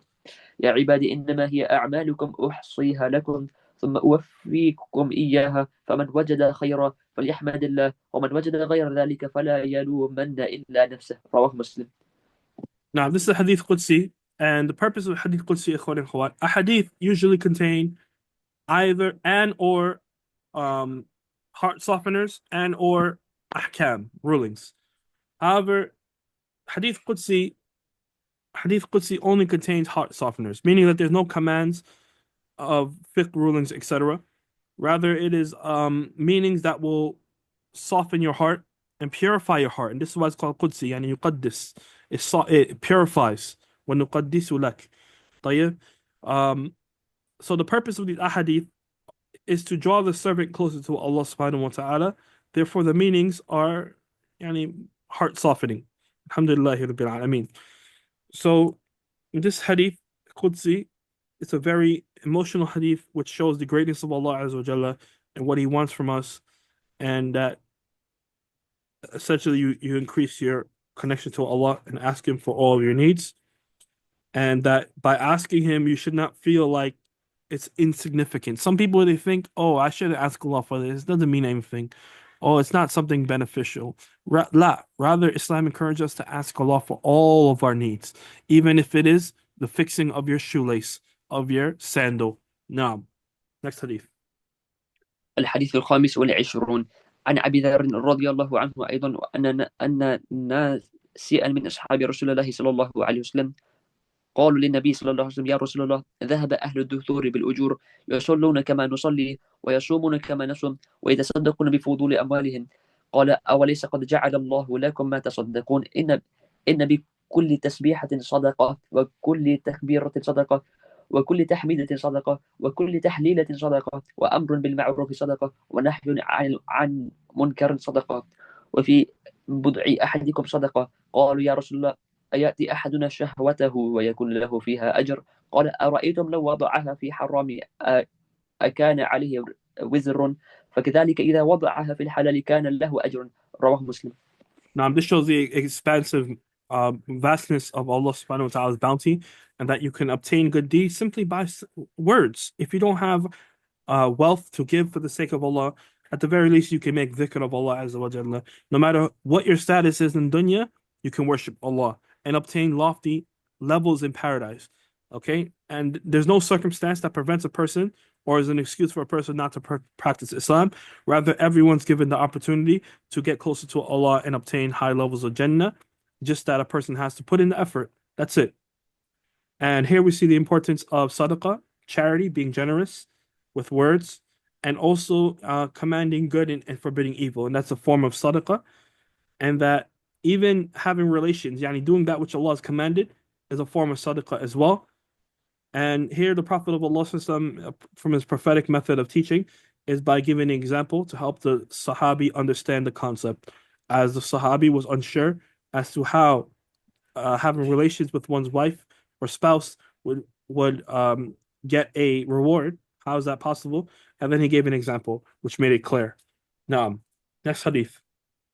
أحسن عليكم. الحديث السادس والعشرون عن أبي هريرة رضي الله عنه قال: قال رسول الله صلى الله عليه وسلم: كل سلام من الناس عليه صدقة، كل يوم تطلع فيه الشمس تعدل بين اثنين صدقة، وتعين الرجل في دابته فتحمله عليها أو ترفع له عليها متاعه صدقة، والكلمة والكلمة الطيبة صدقة، وكل خطوة تمشيها إلى الصلاة صدقة، وتميت الأذى عن الطريق صدقة. رواه البخاري ومسلم. Now, this shows the obligation of sadaqah upon every individual, upon every joint of a person every day. And the way a person can give the charity of these joints is by performing the salat al-duha. Perform salat al-duha, that suffices in the charity of each of these joints. And then he gives examples of how you can give a sadaqah, and that is by ta'dilu bayn al-ithnaini sadaqah, that you intercede and you judge justly between two people. If you see people quarreling on the street, just try to diffuse the situation. But of course, use your wisdom, whether you should interfere or not. Also helping a person, okay, upon their riding beasts, and that's the form of sadaqah as well. Carrying their goods is a sadaqah. Giving a good word is sadaqah. Naam. Never underestimate the impact of a good word. Many people are going through a lot of issues by simply contacting them, sharing good words, smiling with them, uh, you know, asking them how they are, especially the elderly. Ask them how they're doing. Normally, their friends have died, left them. They don't have anybody. The spouse has probably died, right? Just simply talking with them, subhanAllah, it's a form of sadaqah, ikhwan akhwat. And the impact of a goodly word, wallahi, it has a tremendous impact on a person's heart. So never underestimate the impact of a good deed, especially giving good tidings. Even walking to the masjid is a good deed, and walking back to the masjid also is a good deed, right? This good deed is going to and coming back, all right? And removing harm from the street is also a good deed. The Sahaba, whenever they would remove something from the street, they would also say La ilaha illallah. Okay, implementing the hadith where it says that Iman is bid'un wa sab'una shu'ba, that Iman is 70 some odd branches. A'laha qawlu la ilaha illallah, the highest branch is La ilaha illallah, the statement saying that phrase. And the lowest branch, adnaha imatatul adha an tariq, removing something from the street. So whenever they would remove something from the street, they would also say the statement so as to combine the highest branch of Iman along with the lowest branch of Iman. طيب, next hadith. أحسن عليكم. الحديث السابع والعشرون عن النواس بن سمعان رضي الله عنه عن النبي صلى الله عليه وسلم قال: البر حسن الخلق، والإثم ما حاك في نفسك وكرهت أن يطلع عليه الناس. رواه مسلم. وعن وابصة بن معبد رضي الله عنه قال: أتيت رسول الله صلى الله عليه وسلم فقال: جئت تسأل عن البر والإثم؟ قلت: نعم. قال: استفت قلبك. البر ما اطمأنك إليه النفس واطمأن إليه القلب، والإثم ما حك في النفس وتردد في الصدر، وإن أفتاك الناس وأفتوك. حديث حسن. رو روينا رويناه في مسند رويناه. الإمامين أحمد. عفوا الشيخ. نعم. روين رويناه. رويناه في مسند الإمامين أحمد بن حنبل ودارمي بإسناد حسن. نعم, and this is what we mentioned earlier regarding the compilation being 43 hadith. These are two hadith. Why? Because both of these hadith have different sahabi who's narrating it, and both of them are collected by different imams. If you notice, both of them also says an in Nawas, second hadith, wa an wabisata. So this shows that they're two different hadith, as opposed to the other hadith we see in this compilation where it says fi riwayah. Fi riwayah meaning that it's another route of the hadith, meaning it's a part of the hadith, but just a different narration, different routes, different riwayah. طيب. This, in this instance, is a completely whole other hadith. طيب. Even if you look at the topic, what is being spoken about, they're a bit different. The wording being used is different. All right. Those other hadith, you see the wordings are slightly different, but here it's completely different. So for these three reasons, yani here it's a completely other hadith. Therefore, it's 43 hadith. Al-Muhim, these two hadith gives you a principle in how to react with affairs which you are uncertain of, and that is to consult your heart. And of course, consulting your heart is if is done in affairs where it's unclear what to do. All right, and that you should do it when you have no option to ask. We have no option to ask. And this helps, and this is for the person who has yani upon istiqamah, upon uprightness. The soul knows that which leads to the right, to the worship of Allah, the obedience of Allah subhanahu wa ta'ala, that which pleases him. Next hadith. أحسن الله عليكم. الحديث الثامن والعشرون عن أبي ناجح العرباد بن سارية رضي الله عنه قال: وعظنا رسول الله صلى الله عليه وسلم موعظة وجلت منها القلوب وذرفت منها العيون، فقلنا: يا رسول الله، كأنها موعظة مودع فأوصينا. قال: أوصيكم بتقوى الله والسمع والطاعة، وإن تأمر عليكم عبد فإنه من يعش منكم بعدي فسيرى اختلافا كثيرا، فعليكم بالسنة وسنة الخلفاء الراشدين المهديين، عضوا عليها بالنواجذ، وإياكم ومحدثات الأمور، فإن كل بدعة ضلالة. رواه أبو داود والترمذي وقال: حديث حسن صحيح. If you know you're going to meet somebody for the last time, you will give them most important information, most important advices you have for them. Here, the Prophet of Allah gives the most important advices. The first of all is taqwa of Allah. And then what's mentioned directly after that? What's sami wa ta'a? Listening and obeying the rulers. Even if the ruler is Abdul Habashi, someone of low value, someone of no significance in terms of his lineage, the background. If they're your leader, you listen and obey. Why? Because your safety depends on it. If there's no safety on land, there's no way to worship Allah.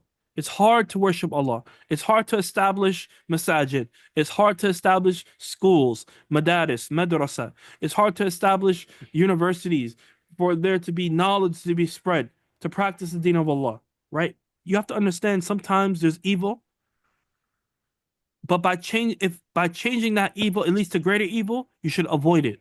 We have to understand something called maqasid al-sharia. What is the intent of the sharia? What are usul of the sharia? And how to judge affairs and know that which is good and what is better, what is harmful and what is more harmful. Okay? And this is only done by the fuqaha, the people of knowledge, those who understand Sharia, not by the general folk, okay, but those who are experts. They're able to determine what is best for each person. Here the Prophet of Allah told us to obey, listen and obey, no matter who the ruler may be. And whoever lives past him will see much differing. So what to do at that point? Stick to my sunnah and the sunnah of the rightly guided caliphs. Then he says, Abdu alayha, using a singular pronoun, meaning that the sunnah of Prophet Muhammad and the sunnah of the rightly guided caliphs are one. They're an extension. Mentioned by Sheikh Muhammad Bazmoul, may Allah preserve him, that the sunnah of the Prophet is a sunnah as-sariha. Okay? It's a clear sunnah. And the sunnah of the Sahaba is an extension of the sunnah of Prophet Muhammad. It's an extension of it, dimniya. Okay, a sunnah, a dimniya. It's an extension of Prophet Muhammad. That's why we have to follow the Salaf of the Ummah, ikhwan akhwat. We don't understand the Quran with Sunnah however we understand it. La. We understand it through the lens of the Sahaba. This is why we give respect to them and follow them and understand their views. And this is how you protect yourself from the fitna. But if you don't, then you will fall into the ikhtilaf, you will fall into fitna, and you will be misguided. May Allah protect us all. And look what the Prophet of Allah said, that if you stay away, if you don't stick to the sunnah, if you don't bite onto it with your molar teeth, what will happen? You will fall into innovations. وَإِيَّاكُمْ مُحْدَثَاتِ الْأُمُورِ. Avoid innovations. Avoid innovations, for certainly every innovation is in the hellfire. Every innovation is a misguidance, and in the narration of Nasa'i, every misguidance is in the hellfire. Next hadith. أحسن عليكم. الحديث 29 عن معاذ بن جبل رضي الله عنه قال قلت يا رسول الله أخبرني بعمل يدخلني الجنة ويباعدني من النار. قال لقد سألت عن عظيم وإنه ليسير على من يسره الله عليه تعبد الله لا تشرك به شيئا وتقيم الصلاة وتؤتي الزكاة وتصوم رمضان وتحج البيت. ثم قال ألا أدلك على أبواب الخير أصوم الجنة وصدقة تطفئ الخطيئة كما يطفئ الماء النار وصلاة الرجل من جوف الليل. ثم تلا تتجافى جنوبهم عن المضاجع حتى بلغ يعملون. ثم قال ألا أخبرك برأس الأمر وعموده وذروة سنامه. قلت يا بلى يا رسول الله. قال رأس الأمر الإسلام وعموده الصلاة وذروة سنامه الجهاد. ثم قال ألا أخبرك بملاك ذلك كله. قلت بلى يا رسول الله. فأخذ بلساني وقال كف عليك هذا. قلت يا نبي الله وإنا لمؤاخذون بما نتكلم به. فقال ثقلتك أمك وهل يكب الناس في النار على وجوههم أو على مناخرهم إلا حصائد ألسنتهم. رواه الترمذي وقال حديث حسن صحيح. Now, this is a tremendous hadith in learning what is the obligations as well as the most beneficial nawafil, voluntary acts of worship, and that from these actions is doing what?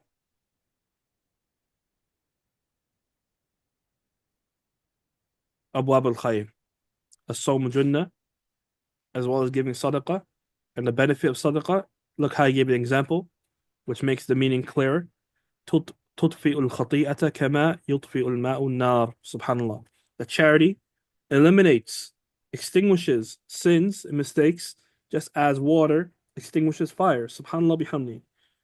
Subhanallah. Never underestimate the impact of sadaqah, ikhwa. Every time you commit a sin, give a sadaqah. Give a sadaqah. It will protect you from baliya, from balaya, from trials and tribulations. Now, and praying at night. And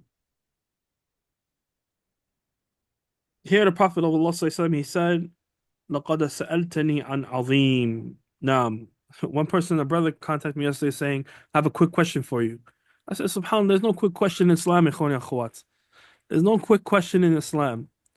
Because answering a question could be a means of entering the hellfire, ikhwan akhwat. SubhanAllah. This is why the Salaf, they'll run away from answering questions and will direct people to others. It's a great responsibility. You're speaking on behalf of Allah. Do not rush to answer questions, ikhwan akhwat. Do not open up an Instagram page, start Q&A. Anyone ask what you want. Nah, this is not from the guidance of Prophet Muhammad sallallahu alaihi wasallam, nor is it from the guidance of the Salaf of the Ummah. Stay away from these affairs. Avoid questions and refer people to others. Next hadith. أحسن الله إليكم. الحديث الثلاثون عن أبي ثعلبة الخشني جرثوم بن الناشر رضي الله عنه عن رسول الله صلى الله عليه وسلم قال: إن الله فرض فرائض فلا تضيعوها، وحد حدودا فلا تعتدوها، وحرم أشياء فلا تنتهكوها، وسكت عن أشياء رحمة لكم غير النساء فلا تبحثوا عنها. حديث حسن رواه الدارقطني وغيره. Now, and this shows the importance of um, learning the deen so as to practice that which Allah has made prohibited, practice that which Allah has made obligatory, and also learn the limits that Allah has set so as to not fall into it, not to transgress and go over it, those limits. And that Allah subhanahu wa ta'ala also has made things haram, so do not fall into it. Also, Allah is quiet about certain things. Allah has remained quiet regarding certain things, and that you should not seek it. You should not seek it. Do not be like the Yahud when they were commanded to idbahu baqara, to sacrifice a cow. They started to ask for details, and they made it difficult for themselves. Therefore, Allah Azza wa Jalla made it difficult for them. Naam. Next hadith. أحسن الله إليكم. الحديث 31 عن عبد العباس سهل بن سعد الساعدي رضي الله عنه قال: جاء رجل إلى النبي صلى الله عليه وسلم فقال: يا رسول الله، دلني على عمل إذا عملته أحببني الله وحببني الناس. فقال: ازهد في الدنيا يحبك الله، وازهد فيما عندك الناس يحبك الناس. حديث حسن رواه ابن ماجه وغيره بأسانيد حسنة. Now, in regards to the last hadith as well, it's important to note that Allah Azza wa Jalla is not quiet because of him being forgetful. La abadan. وَمَا كَانَ رَبُّكَ نَسِيًّا. Allah is never forgetful. Okay? Instead, Allah Azza wa Jalla is quiet out of mercy for us all. Out of mercy for us all. Now, it's ultimate wisdom as to why he's quiet. طيب, this hadith, it speaks about the topic of being aesthetic and not living in the dunya as if you're going to be here forever, but rather treat it as a temporary stop. And among the ways of treating it as a temporary stop is by taking only what you need. Okay? Taking only what you need. And by doing so, you will obtain the love of Allah. Look how the Sahaba, they strove to obtain the pleasure of Allah, the love of Allah subhanahu wa ta'ala. And they were concerned with that. So he asked him this question: what can I do to obtain the love of Allah and the love of the people? And he said, Izhad fi dunya, you obtain the love of Allah, and wazhad fi aydin nas, and be aesthetic in what is in the hands of others, and the people will love you. Yani, do not be too engaged in dunya. Do not be too engaged in the dunya. Because if you're engaged in the dunya, you will forget your ultimate goal, which is paradise. You'll be distracted. And that's why the dunya is, yani, it's filled with distractions. Now, next hadith. أحسن الله إليكم. الحديث 32 عن أبي سعد بن مالك بن سنان الخدري رضي الله عنه أن رسول الله صلى الله عليه وسلم قال: لا ضرر ولا ضرار. حديث حسن رواه ابن ماجه والدارقطني وغيرهما مسندا. ورواه مالك في الموطأ عن عامر بن يحيى عن أبيه عن النبي صلى الله عليه وسلم مرسلا فأسقط أبا سعيد، وله طرق يقوي بعضها بعضا. Now, this is a fundamental hadith, one of the 5 fundamental hadith of our deen. لا ضرر ولا ضرار. Yani, meaning that you do not harm nor do you reciprocate harm. And ulama have spoken in detail regarding this principle. From this hadith, there derive other principles as well, like ad-dararu yudfa'u bi qadr al-imkan, that if there is a harm that it's prevented, is defended against to the best of one's ability. Also, ad-dararu, if it's present, yuzalu bi darar al-akhaf, then it's removed with the less harmful harm. If there's 2 harms, okay, you can remove it with that which is less harmful. Now, and there are many other principles which you study in Qawaid al-Fiqhiyya related to this hadith and principle. Al-Muhim, you do not harm others, nor do you reciprocate harm if someone does harm to you. Rather, idfa' billati hi ahsan. Treat them better. Next hadith. عفوا شيخنا, someone came to my house. Can I quickly نعم answer? تفضل. No problem, no problem. جزاك الله خيرا. طيب next hadith says عن ابن عباس رضي الله عنهما أن رسول الله صلى الله عليه وسلم قال لو يعطى الناس بدعواهم لادعى رجال أموال قوم ودماءهم لكن البينة على المدعي واليمين على من أنكر. حديث حسن رواه البيهقي وغيره هكذا وبعضه في الصحيحين. That where people will give it everything that they claim, men will unjustly claim the wealth and lives of other people, but the onus of proof is upon the claimant, and the taking of an oath is upon him who denies. Now, this is a tremendous principle as well in our Sharia, that whoever has a claim, they have to provide evidence for their claim. Otherwise, it is rejected. Okay? And if they do provide evidence, then the one who the claim is made against can deny it by making an oath. And this is from the affairs of al-qada, yani judging, al-murafa'a al-shar'iyya, lawyer, these affairs. Next hadith. Anyone wants to read? Raise your hand.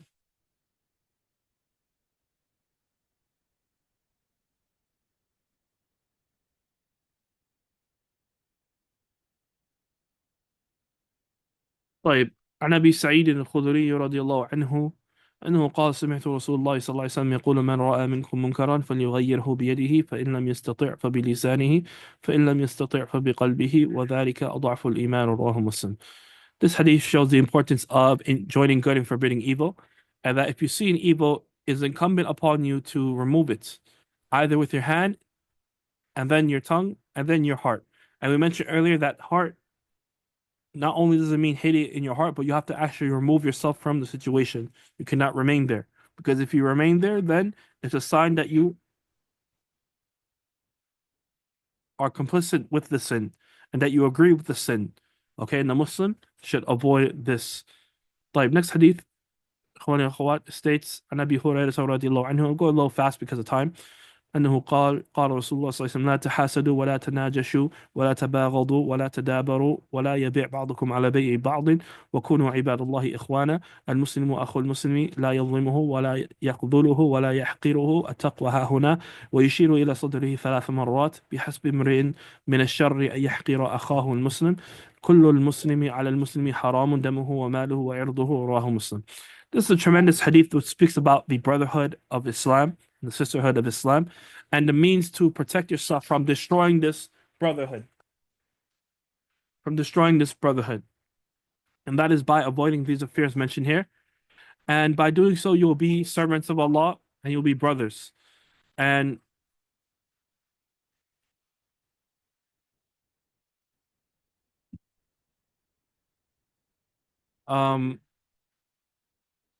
no, and also taqwa is in the hearts. In akramakum indallahi atqakum. The most honorable among you with Allah are those who possess the most taqwa. And taqwa is something that no one knows except Allah Azza wa Jalla. So, and taqwa is the thing that separates servants. Okay, it's not your lineage, it's not your background, it's not where you come from, the skin color, the language you speak, how much hair you have on your face, okay, the clothing style. La. What separates a person from another is the taqwa. Is the taqwa. Naam. And that we should never hold our Muslim brother or sister in contempt and think good of the Muslims. They're your brothers and sisters. Treat them like that. طيب? Do not think you're better than another person because of where you come from, etc. or status, social status. Tamam. And this shows the origin regarding them and the mal and the ird, that these things are haram. Next hadith, إخواني الأخوات, states عن أبي هريرة رضي الله عنه عن النبي صلى الله عليه وسلم أنه قال من نفس عن مؤمن كربة من كرب الدنيا نفس الله عنه كربة من كرب يوم القيامة ومن يسر على معسر يسر الله عليه في الدنيا والآخرة ومن ستر مسلما ستره الله في الدنيا والآخرة والله في عون العبد ما كان العبد في عون أخيه ومن سلك طريقا يلتمس فيه علما سهل الله له به طريقا إلى الجنة وما اجتمع قوم في بيت من بيوت الله يتلون كتاب الله ويتدارسونه بينهم إلا نزلت عليهم السكينة وغشيتهم الرحمة وحفتهم الملائكة وذكرهم الله في من عنده ومن بطأ به عمله لم يسرع به نسبه رواه مسلم بهذا اللفظ. Tremendous hadith which shows the kamatidin to dan. And just as you live this life, you'll be treated. So if you help others, Allah will help you. Simple as that. If you are helping others and you relieve the needs of others, Allah Azza wa Jalla will help you. And notice that we have two topics here. One being helping others, and the second part is about seeking knowledge.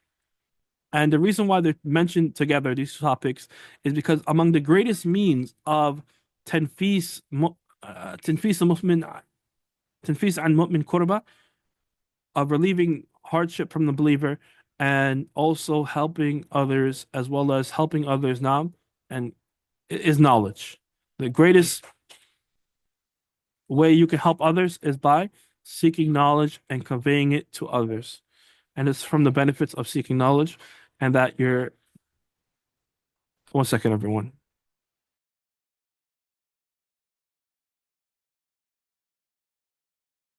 Now, the next hadith states عن ابن عباس رضي الله عنهما أن عن رسول الله صلى الله عليه وسلم فيما يروي عن ربه تبارك وتعالى قال إن الله كتب الحسنات والسيئات ثم بين ذلك فمن هم بحسنة فلم يعملها كتبها الله عنده حسنة كاملة وإن هم بها فعملها كتبها الله عنده 10 حسنات إلى 700 ضعف إلى أضعاف كثيرة وإن هم بسيئة فلم يعملها كتبها الله عنده حسنة كاملة وإن هم بها فعملها كتبها الله سيئة واحدة رواه البخاري ومسلم في صحيحيهما بهذه الحروف.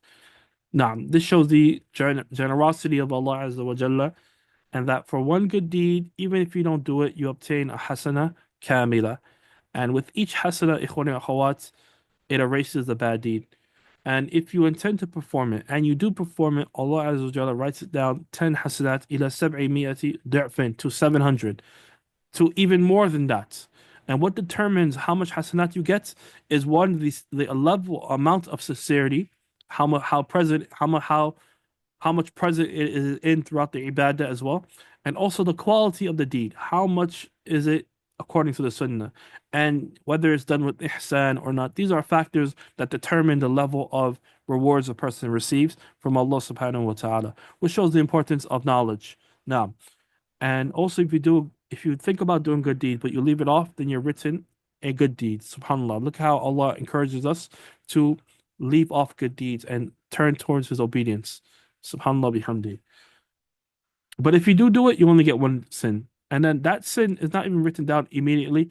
Rather, there's opportunities to seek Allah's forgiveness and it will be erased. And there's also other deeds you do that will erase it as well. It's mentioned by Shaykh al-Islam Ibn Taymiyyah in his book Al-Wasiyyatu As-Sughra. The next hadith we have عن أبي هريرة رضي الله عنه أنه قال قال رسول الله صلى الله عليه وسلم إن الله تعالى قال من عاد لي وليا فقد آذنته بالحرب وما تقرب إلي عبدي بشيء أحب إلي مما افترضته عليه ومما افترضت عليه وما يزال عبدي يتقرب إلي بالنوافل حتى أحبه فإذا أحببته كنت سمعه الذي يسمع به وبصره الذي يبصر به ويده التي يبطش بها ورجله التي يمشي بها ولئن سألني لأعطينه ولئن استعاذني لأعيذنه رواه البخاري.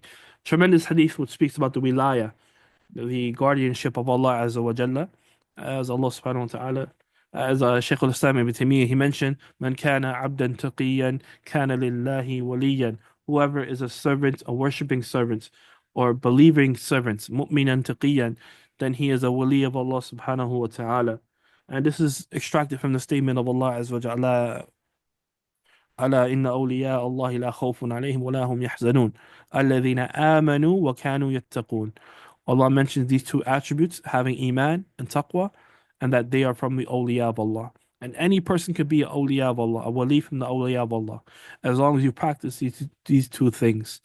Naam, iman, you learn it and you practice it, as well as taqwa, you learn it and practice it. May Allah make us all among the awliya of Allah.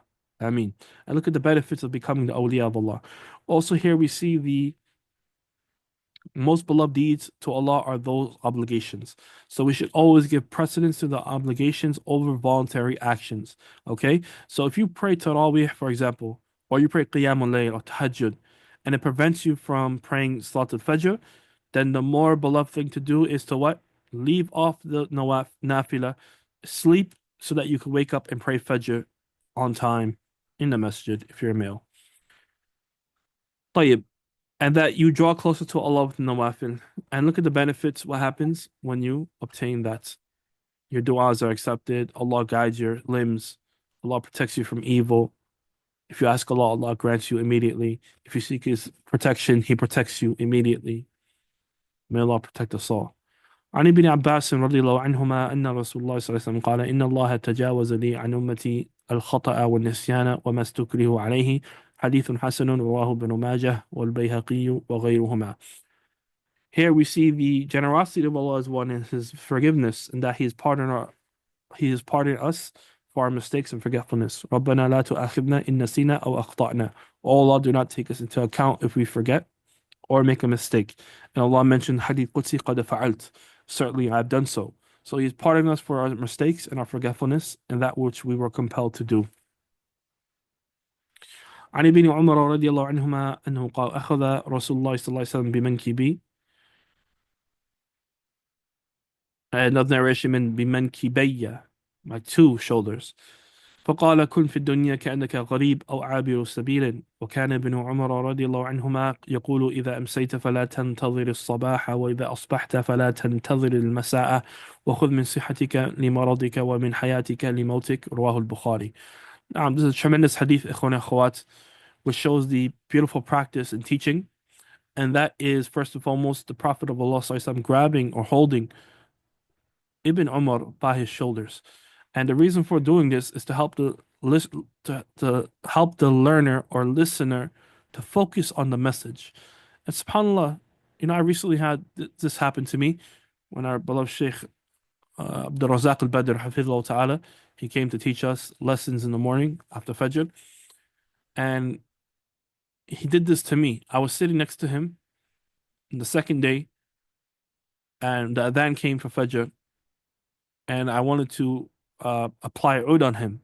So I went in front of him to apply oud on him, and he put both his hands on my shoulders. Subhanallah bihamdi. And he made dua, and he told me that it tires him out during the lesson. He doesn't want to be applied to him. And when he placed his hands on my shoulder, subhanallah, I didn't feel offended. And I listened to every word, and I felt completely focused in what he is saying. And the impact it had on me, even today, subhanallah, I still remember it. I felt the love and care from the Shaykh, although he rejected my action. And subhanallah, so much so that when I got home, I did the same to my son, and I saw that it worked. Yeah, and it's something I want him to do. He'll stop fighting, etc. Some things that kids do. And subhanallah, I found that, mashallah, the rest of the day he was adhering to that advice. So this is something that we should try as well, ikhwan akhwat, this prophetic method of teaching. And that is by grabbing people, holding people, not grabbing, but holding people by their shoulders in order to convey important information. It will have an impact on them. Try it with your child today or someone you know and see the impact of it. And also we see the prophetic method of teaching, and that is by drawing tangible examples, giving tangible examples. The Prophet of Allah ﷺ compared a traveler on his journey, to a person in the dunya. And this was to help us understand the reality and how we should navigate through this dunya. This hadith is a foundational text in how the believer's mindset should be towards the dunya. Now, we find this found in the Quran as well. The Prophet will say, Ya qawmi innama hadhihi al-hayatu dunya mata'un. Oh my people, this dunya, this life is only an enjoyment, fleeting enjoyments. وَإِنَّ الْآخِرَةَ هِيَ دَارُ الْقَرَارِ. And certainly it is the hereafter, it is the true home of al-qarar, settlement. Which is Surah Al-Ghafir, Surah Al-Mu'min. Here Nawawi mentions the statement of Ibn Umar after this hadith. And the reason why he mentioned it is because it's an example to help us have a better understanding of the hadith. Just as a wayfarer in this dunya, they don't know when they'll reach home. Someone who's a abis sabil does not know when they will reach home, whether it be morning or night. Likewise, someone in the dunya, whenever you come across good deeds, you don't know if it will pass you by, if it will ever come again.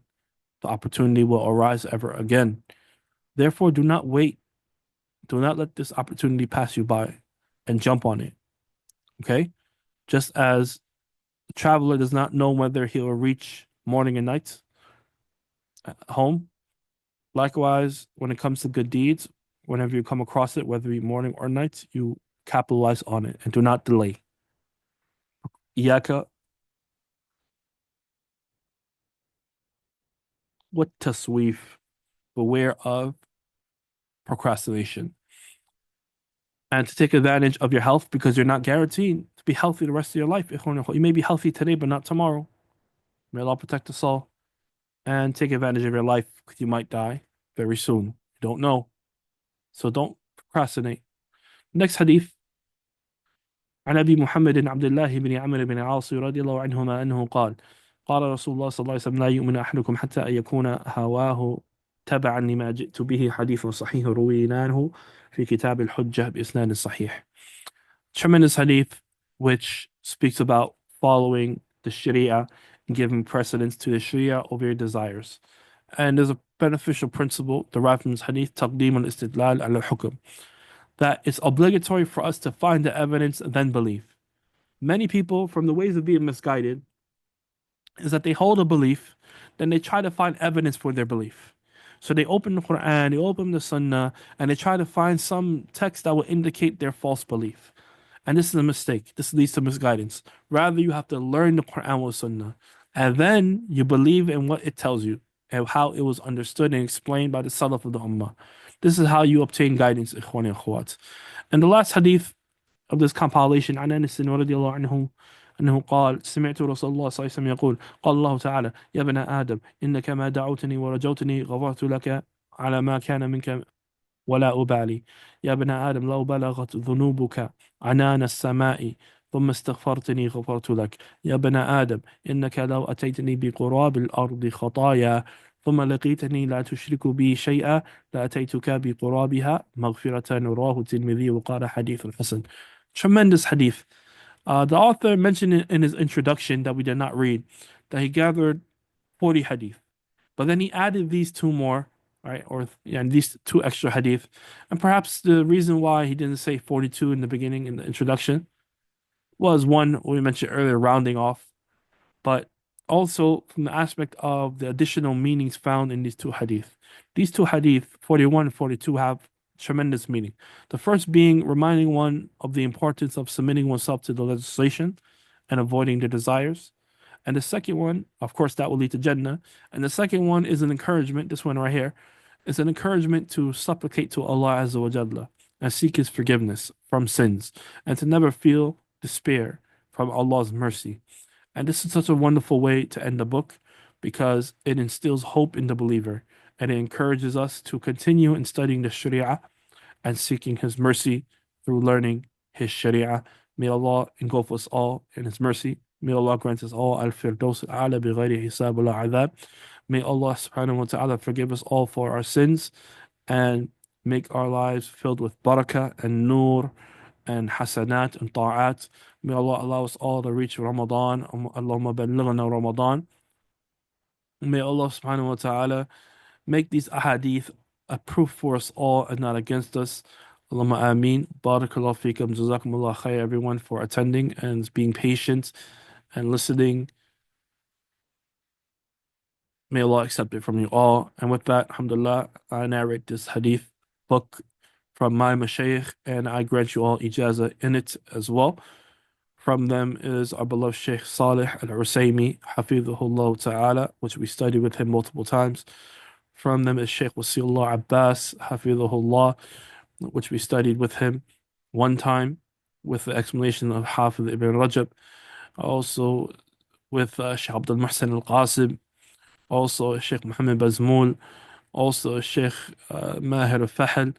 Also Sheikh Walid al-Shab'an, also a Sheikh in Ha'id, also a Sheikh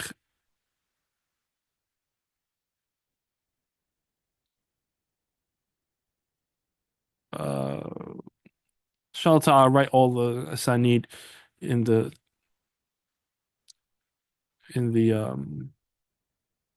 ijaza bi'idhnillahi ta'ala. And remember, ikhwan akhwat, seeking knowledge is not from, seeking ijaza is not from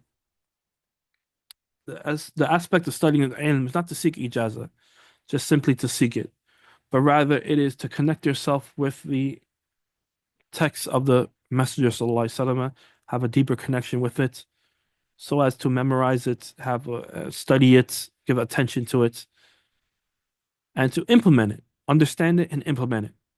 Naam. So remember to always renew your intentions and put these ahadith to practice. Try to implement it immediately.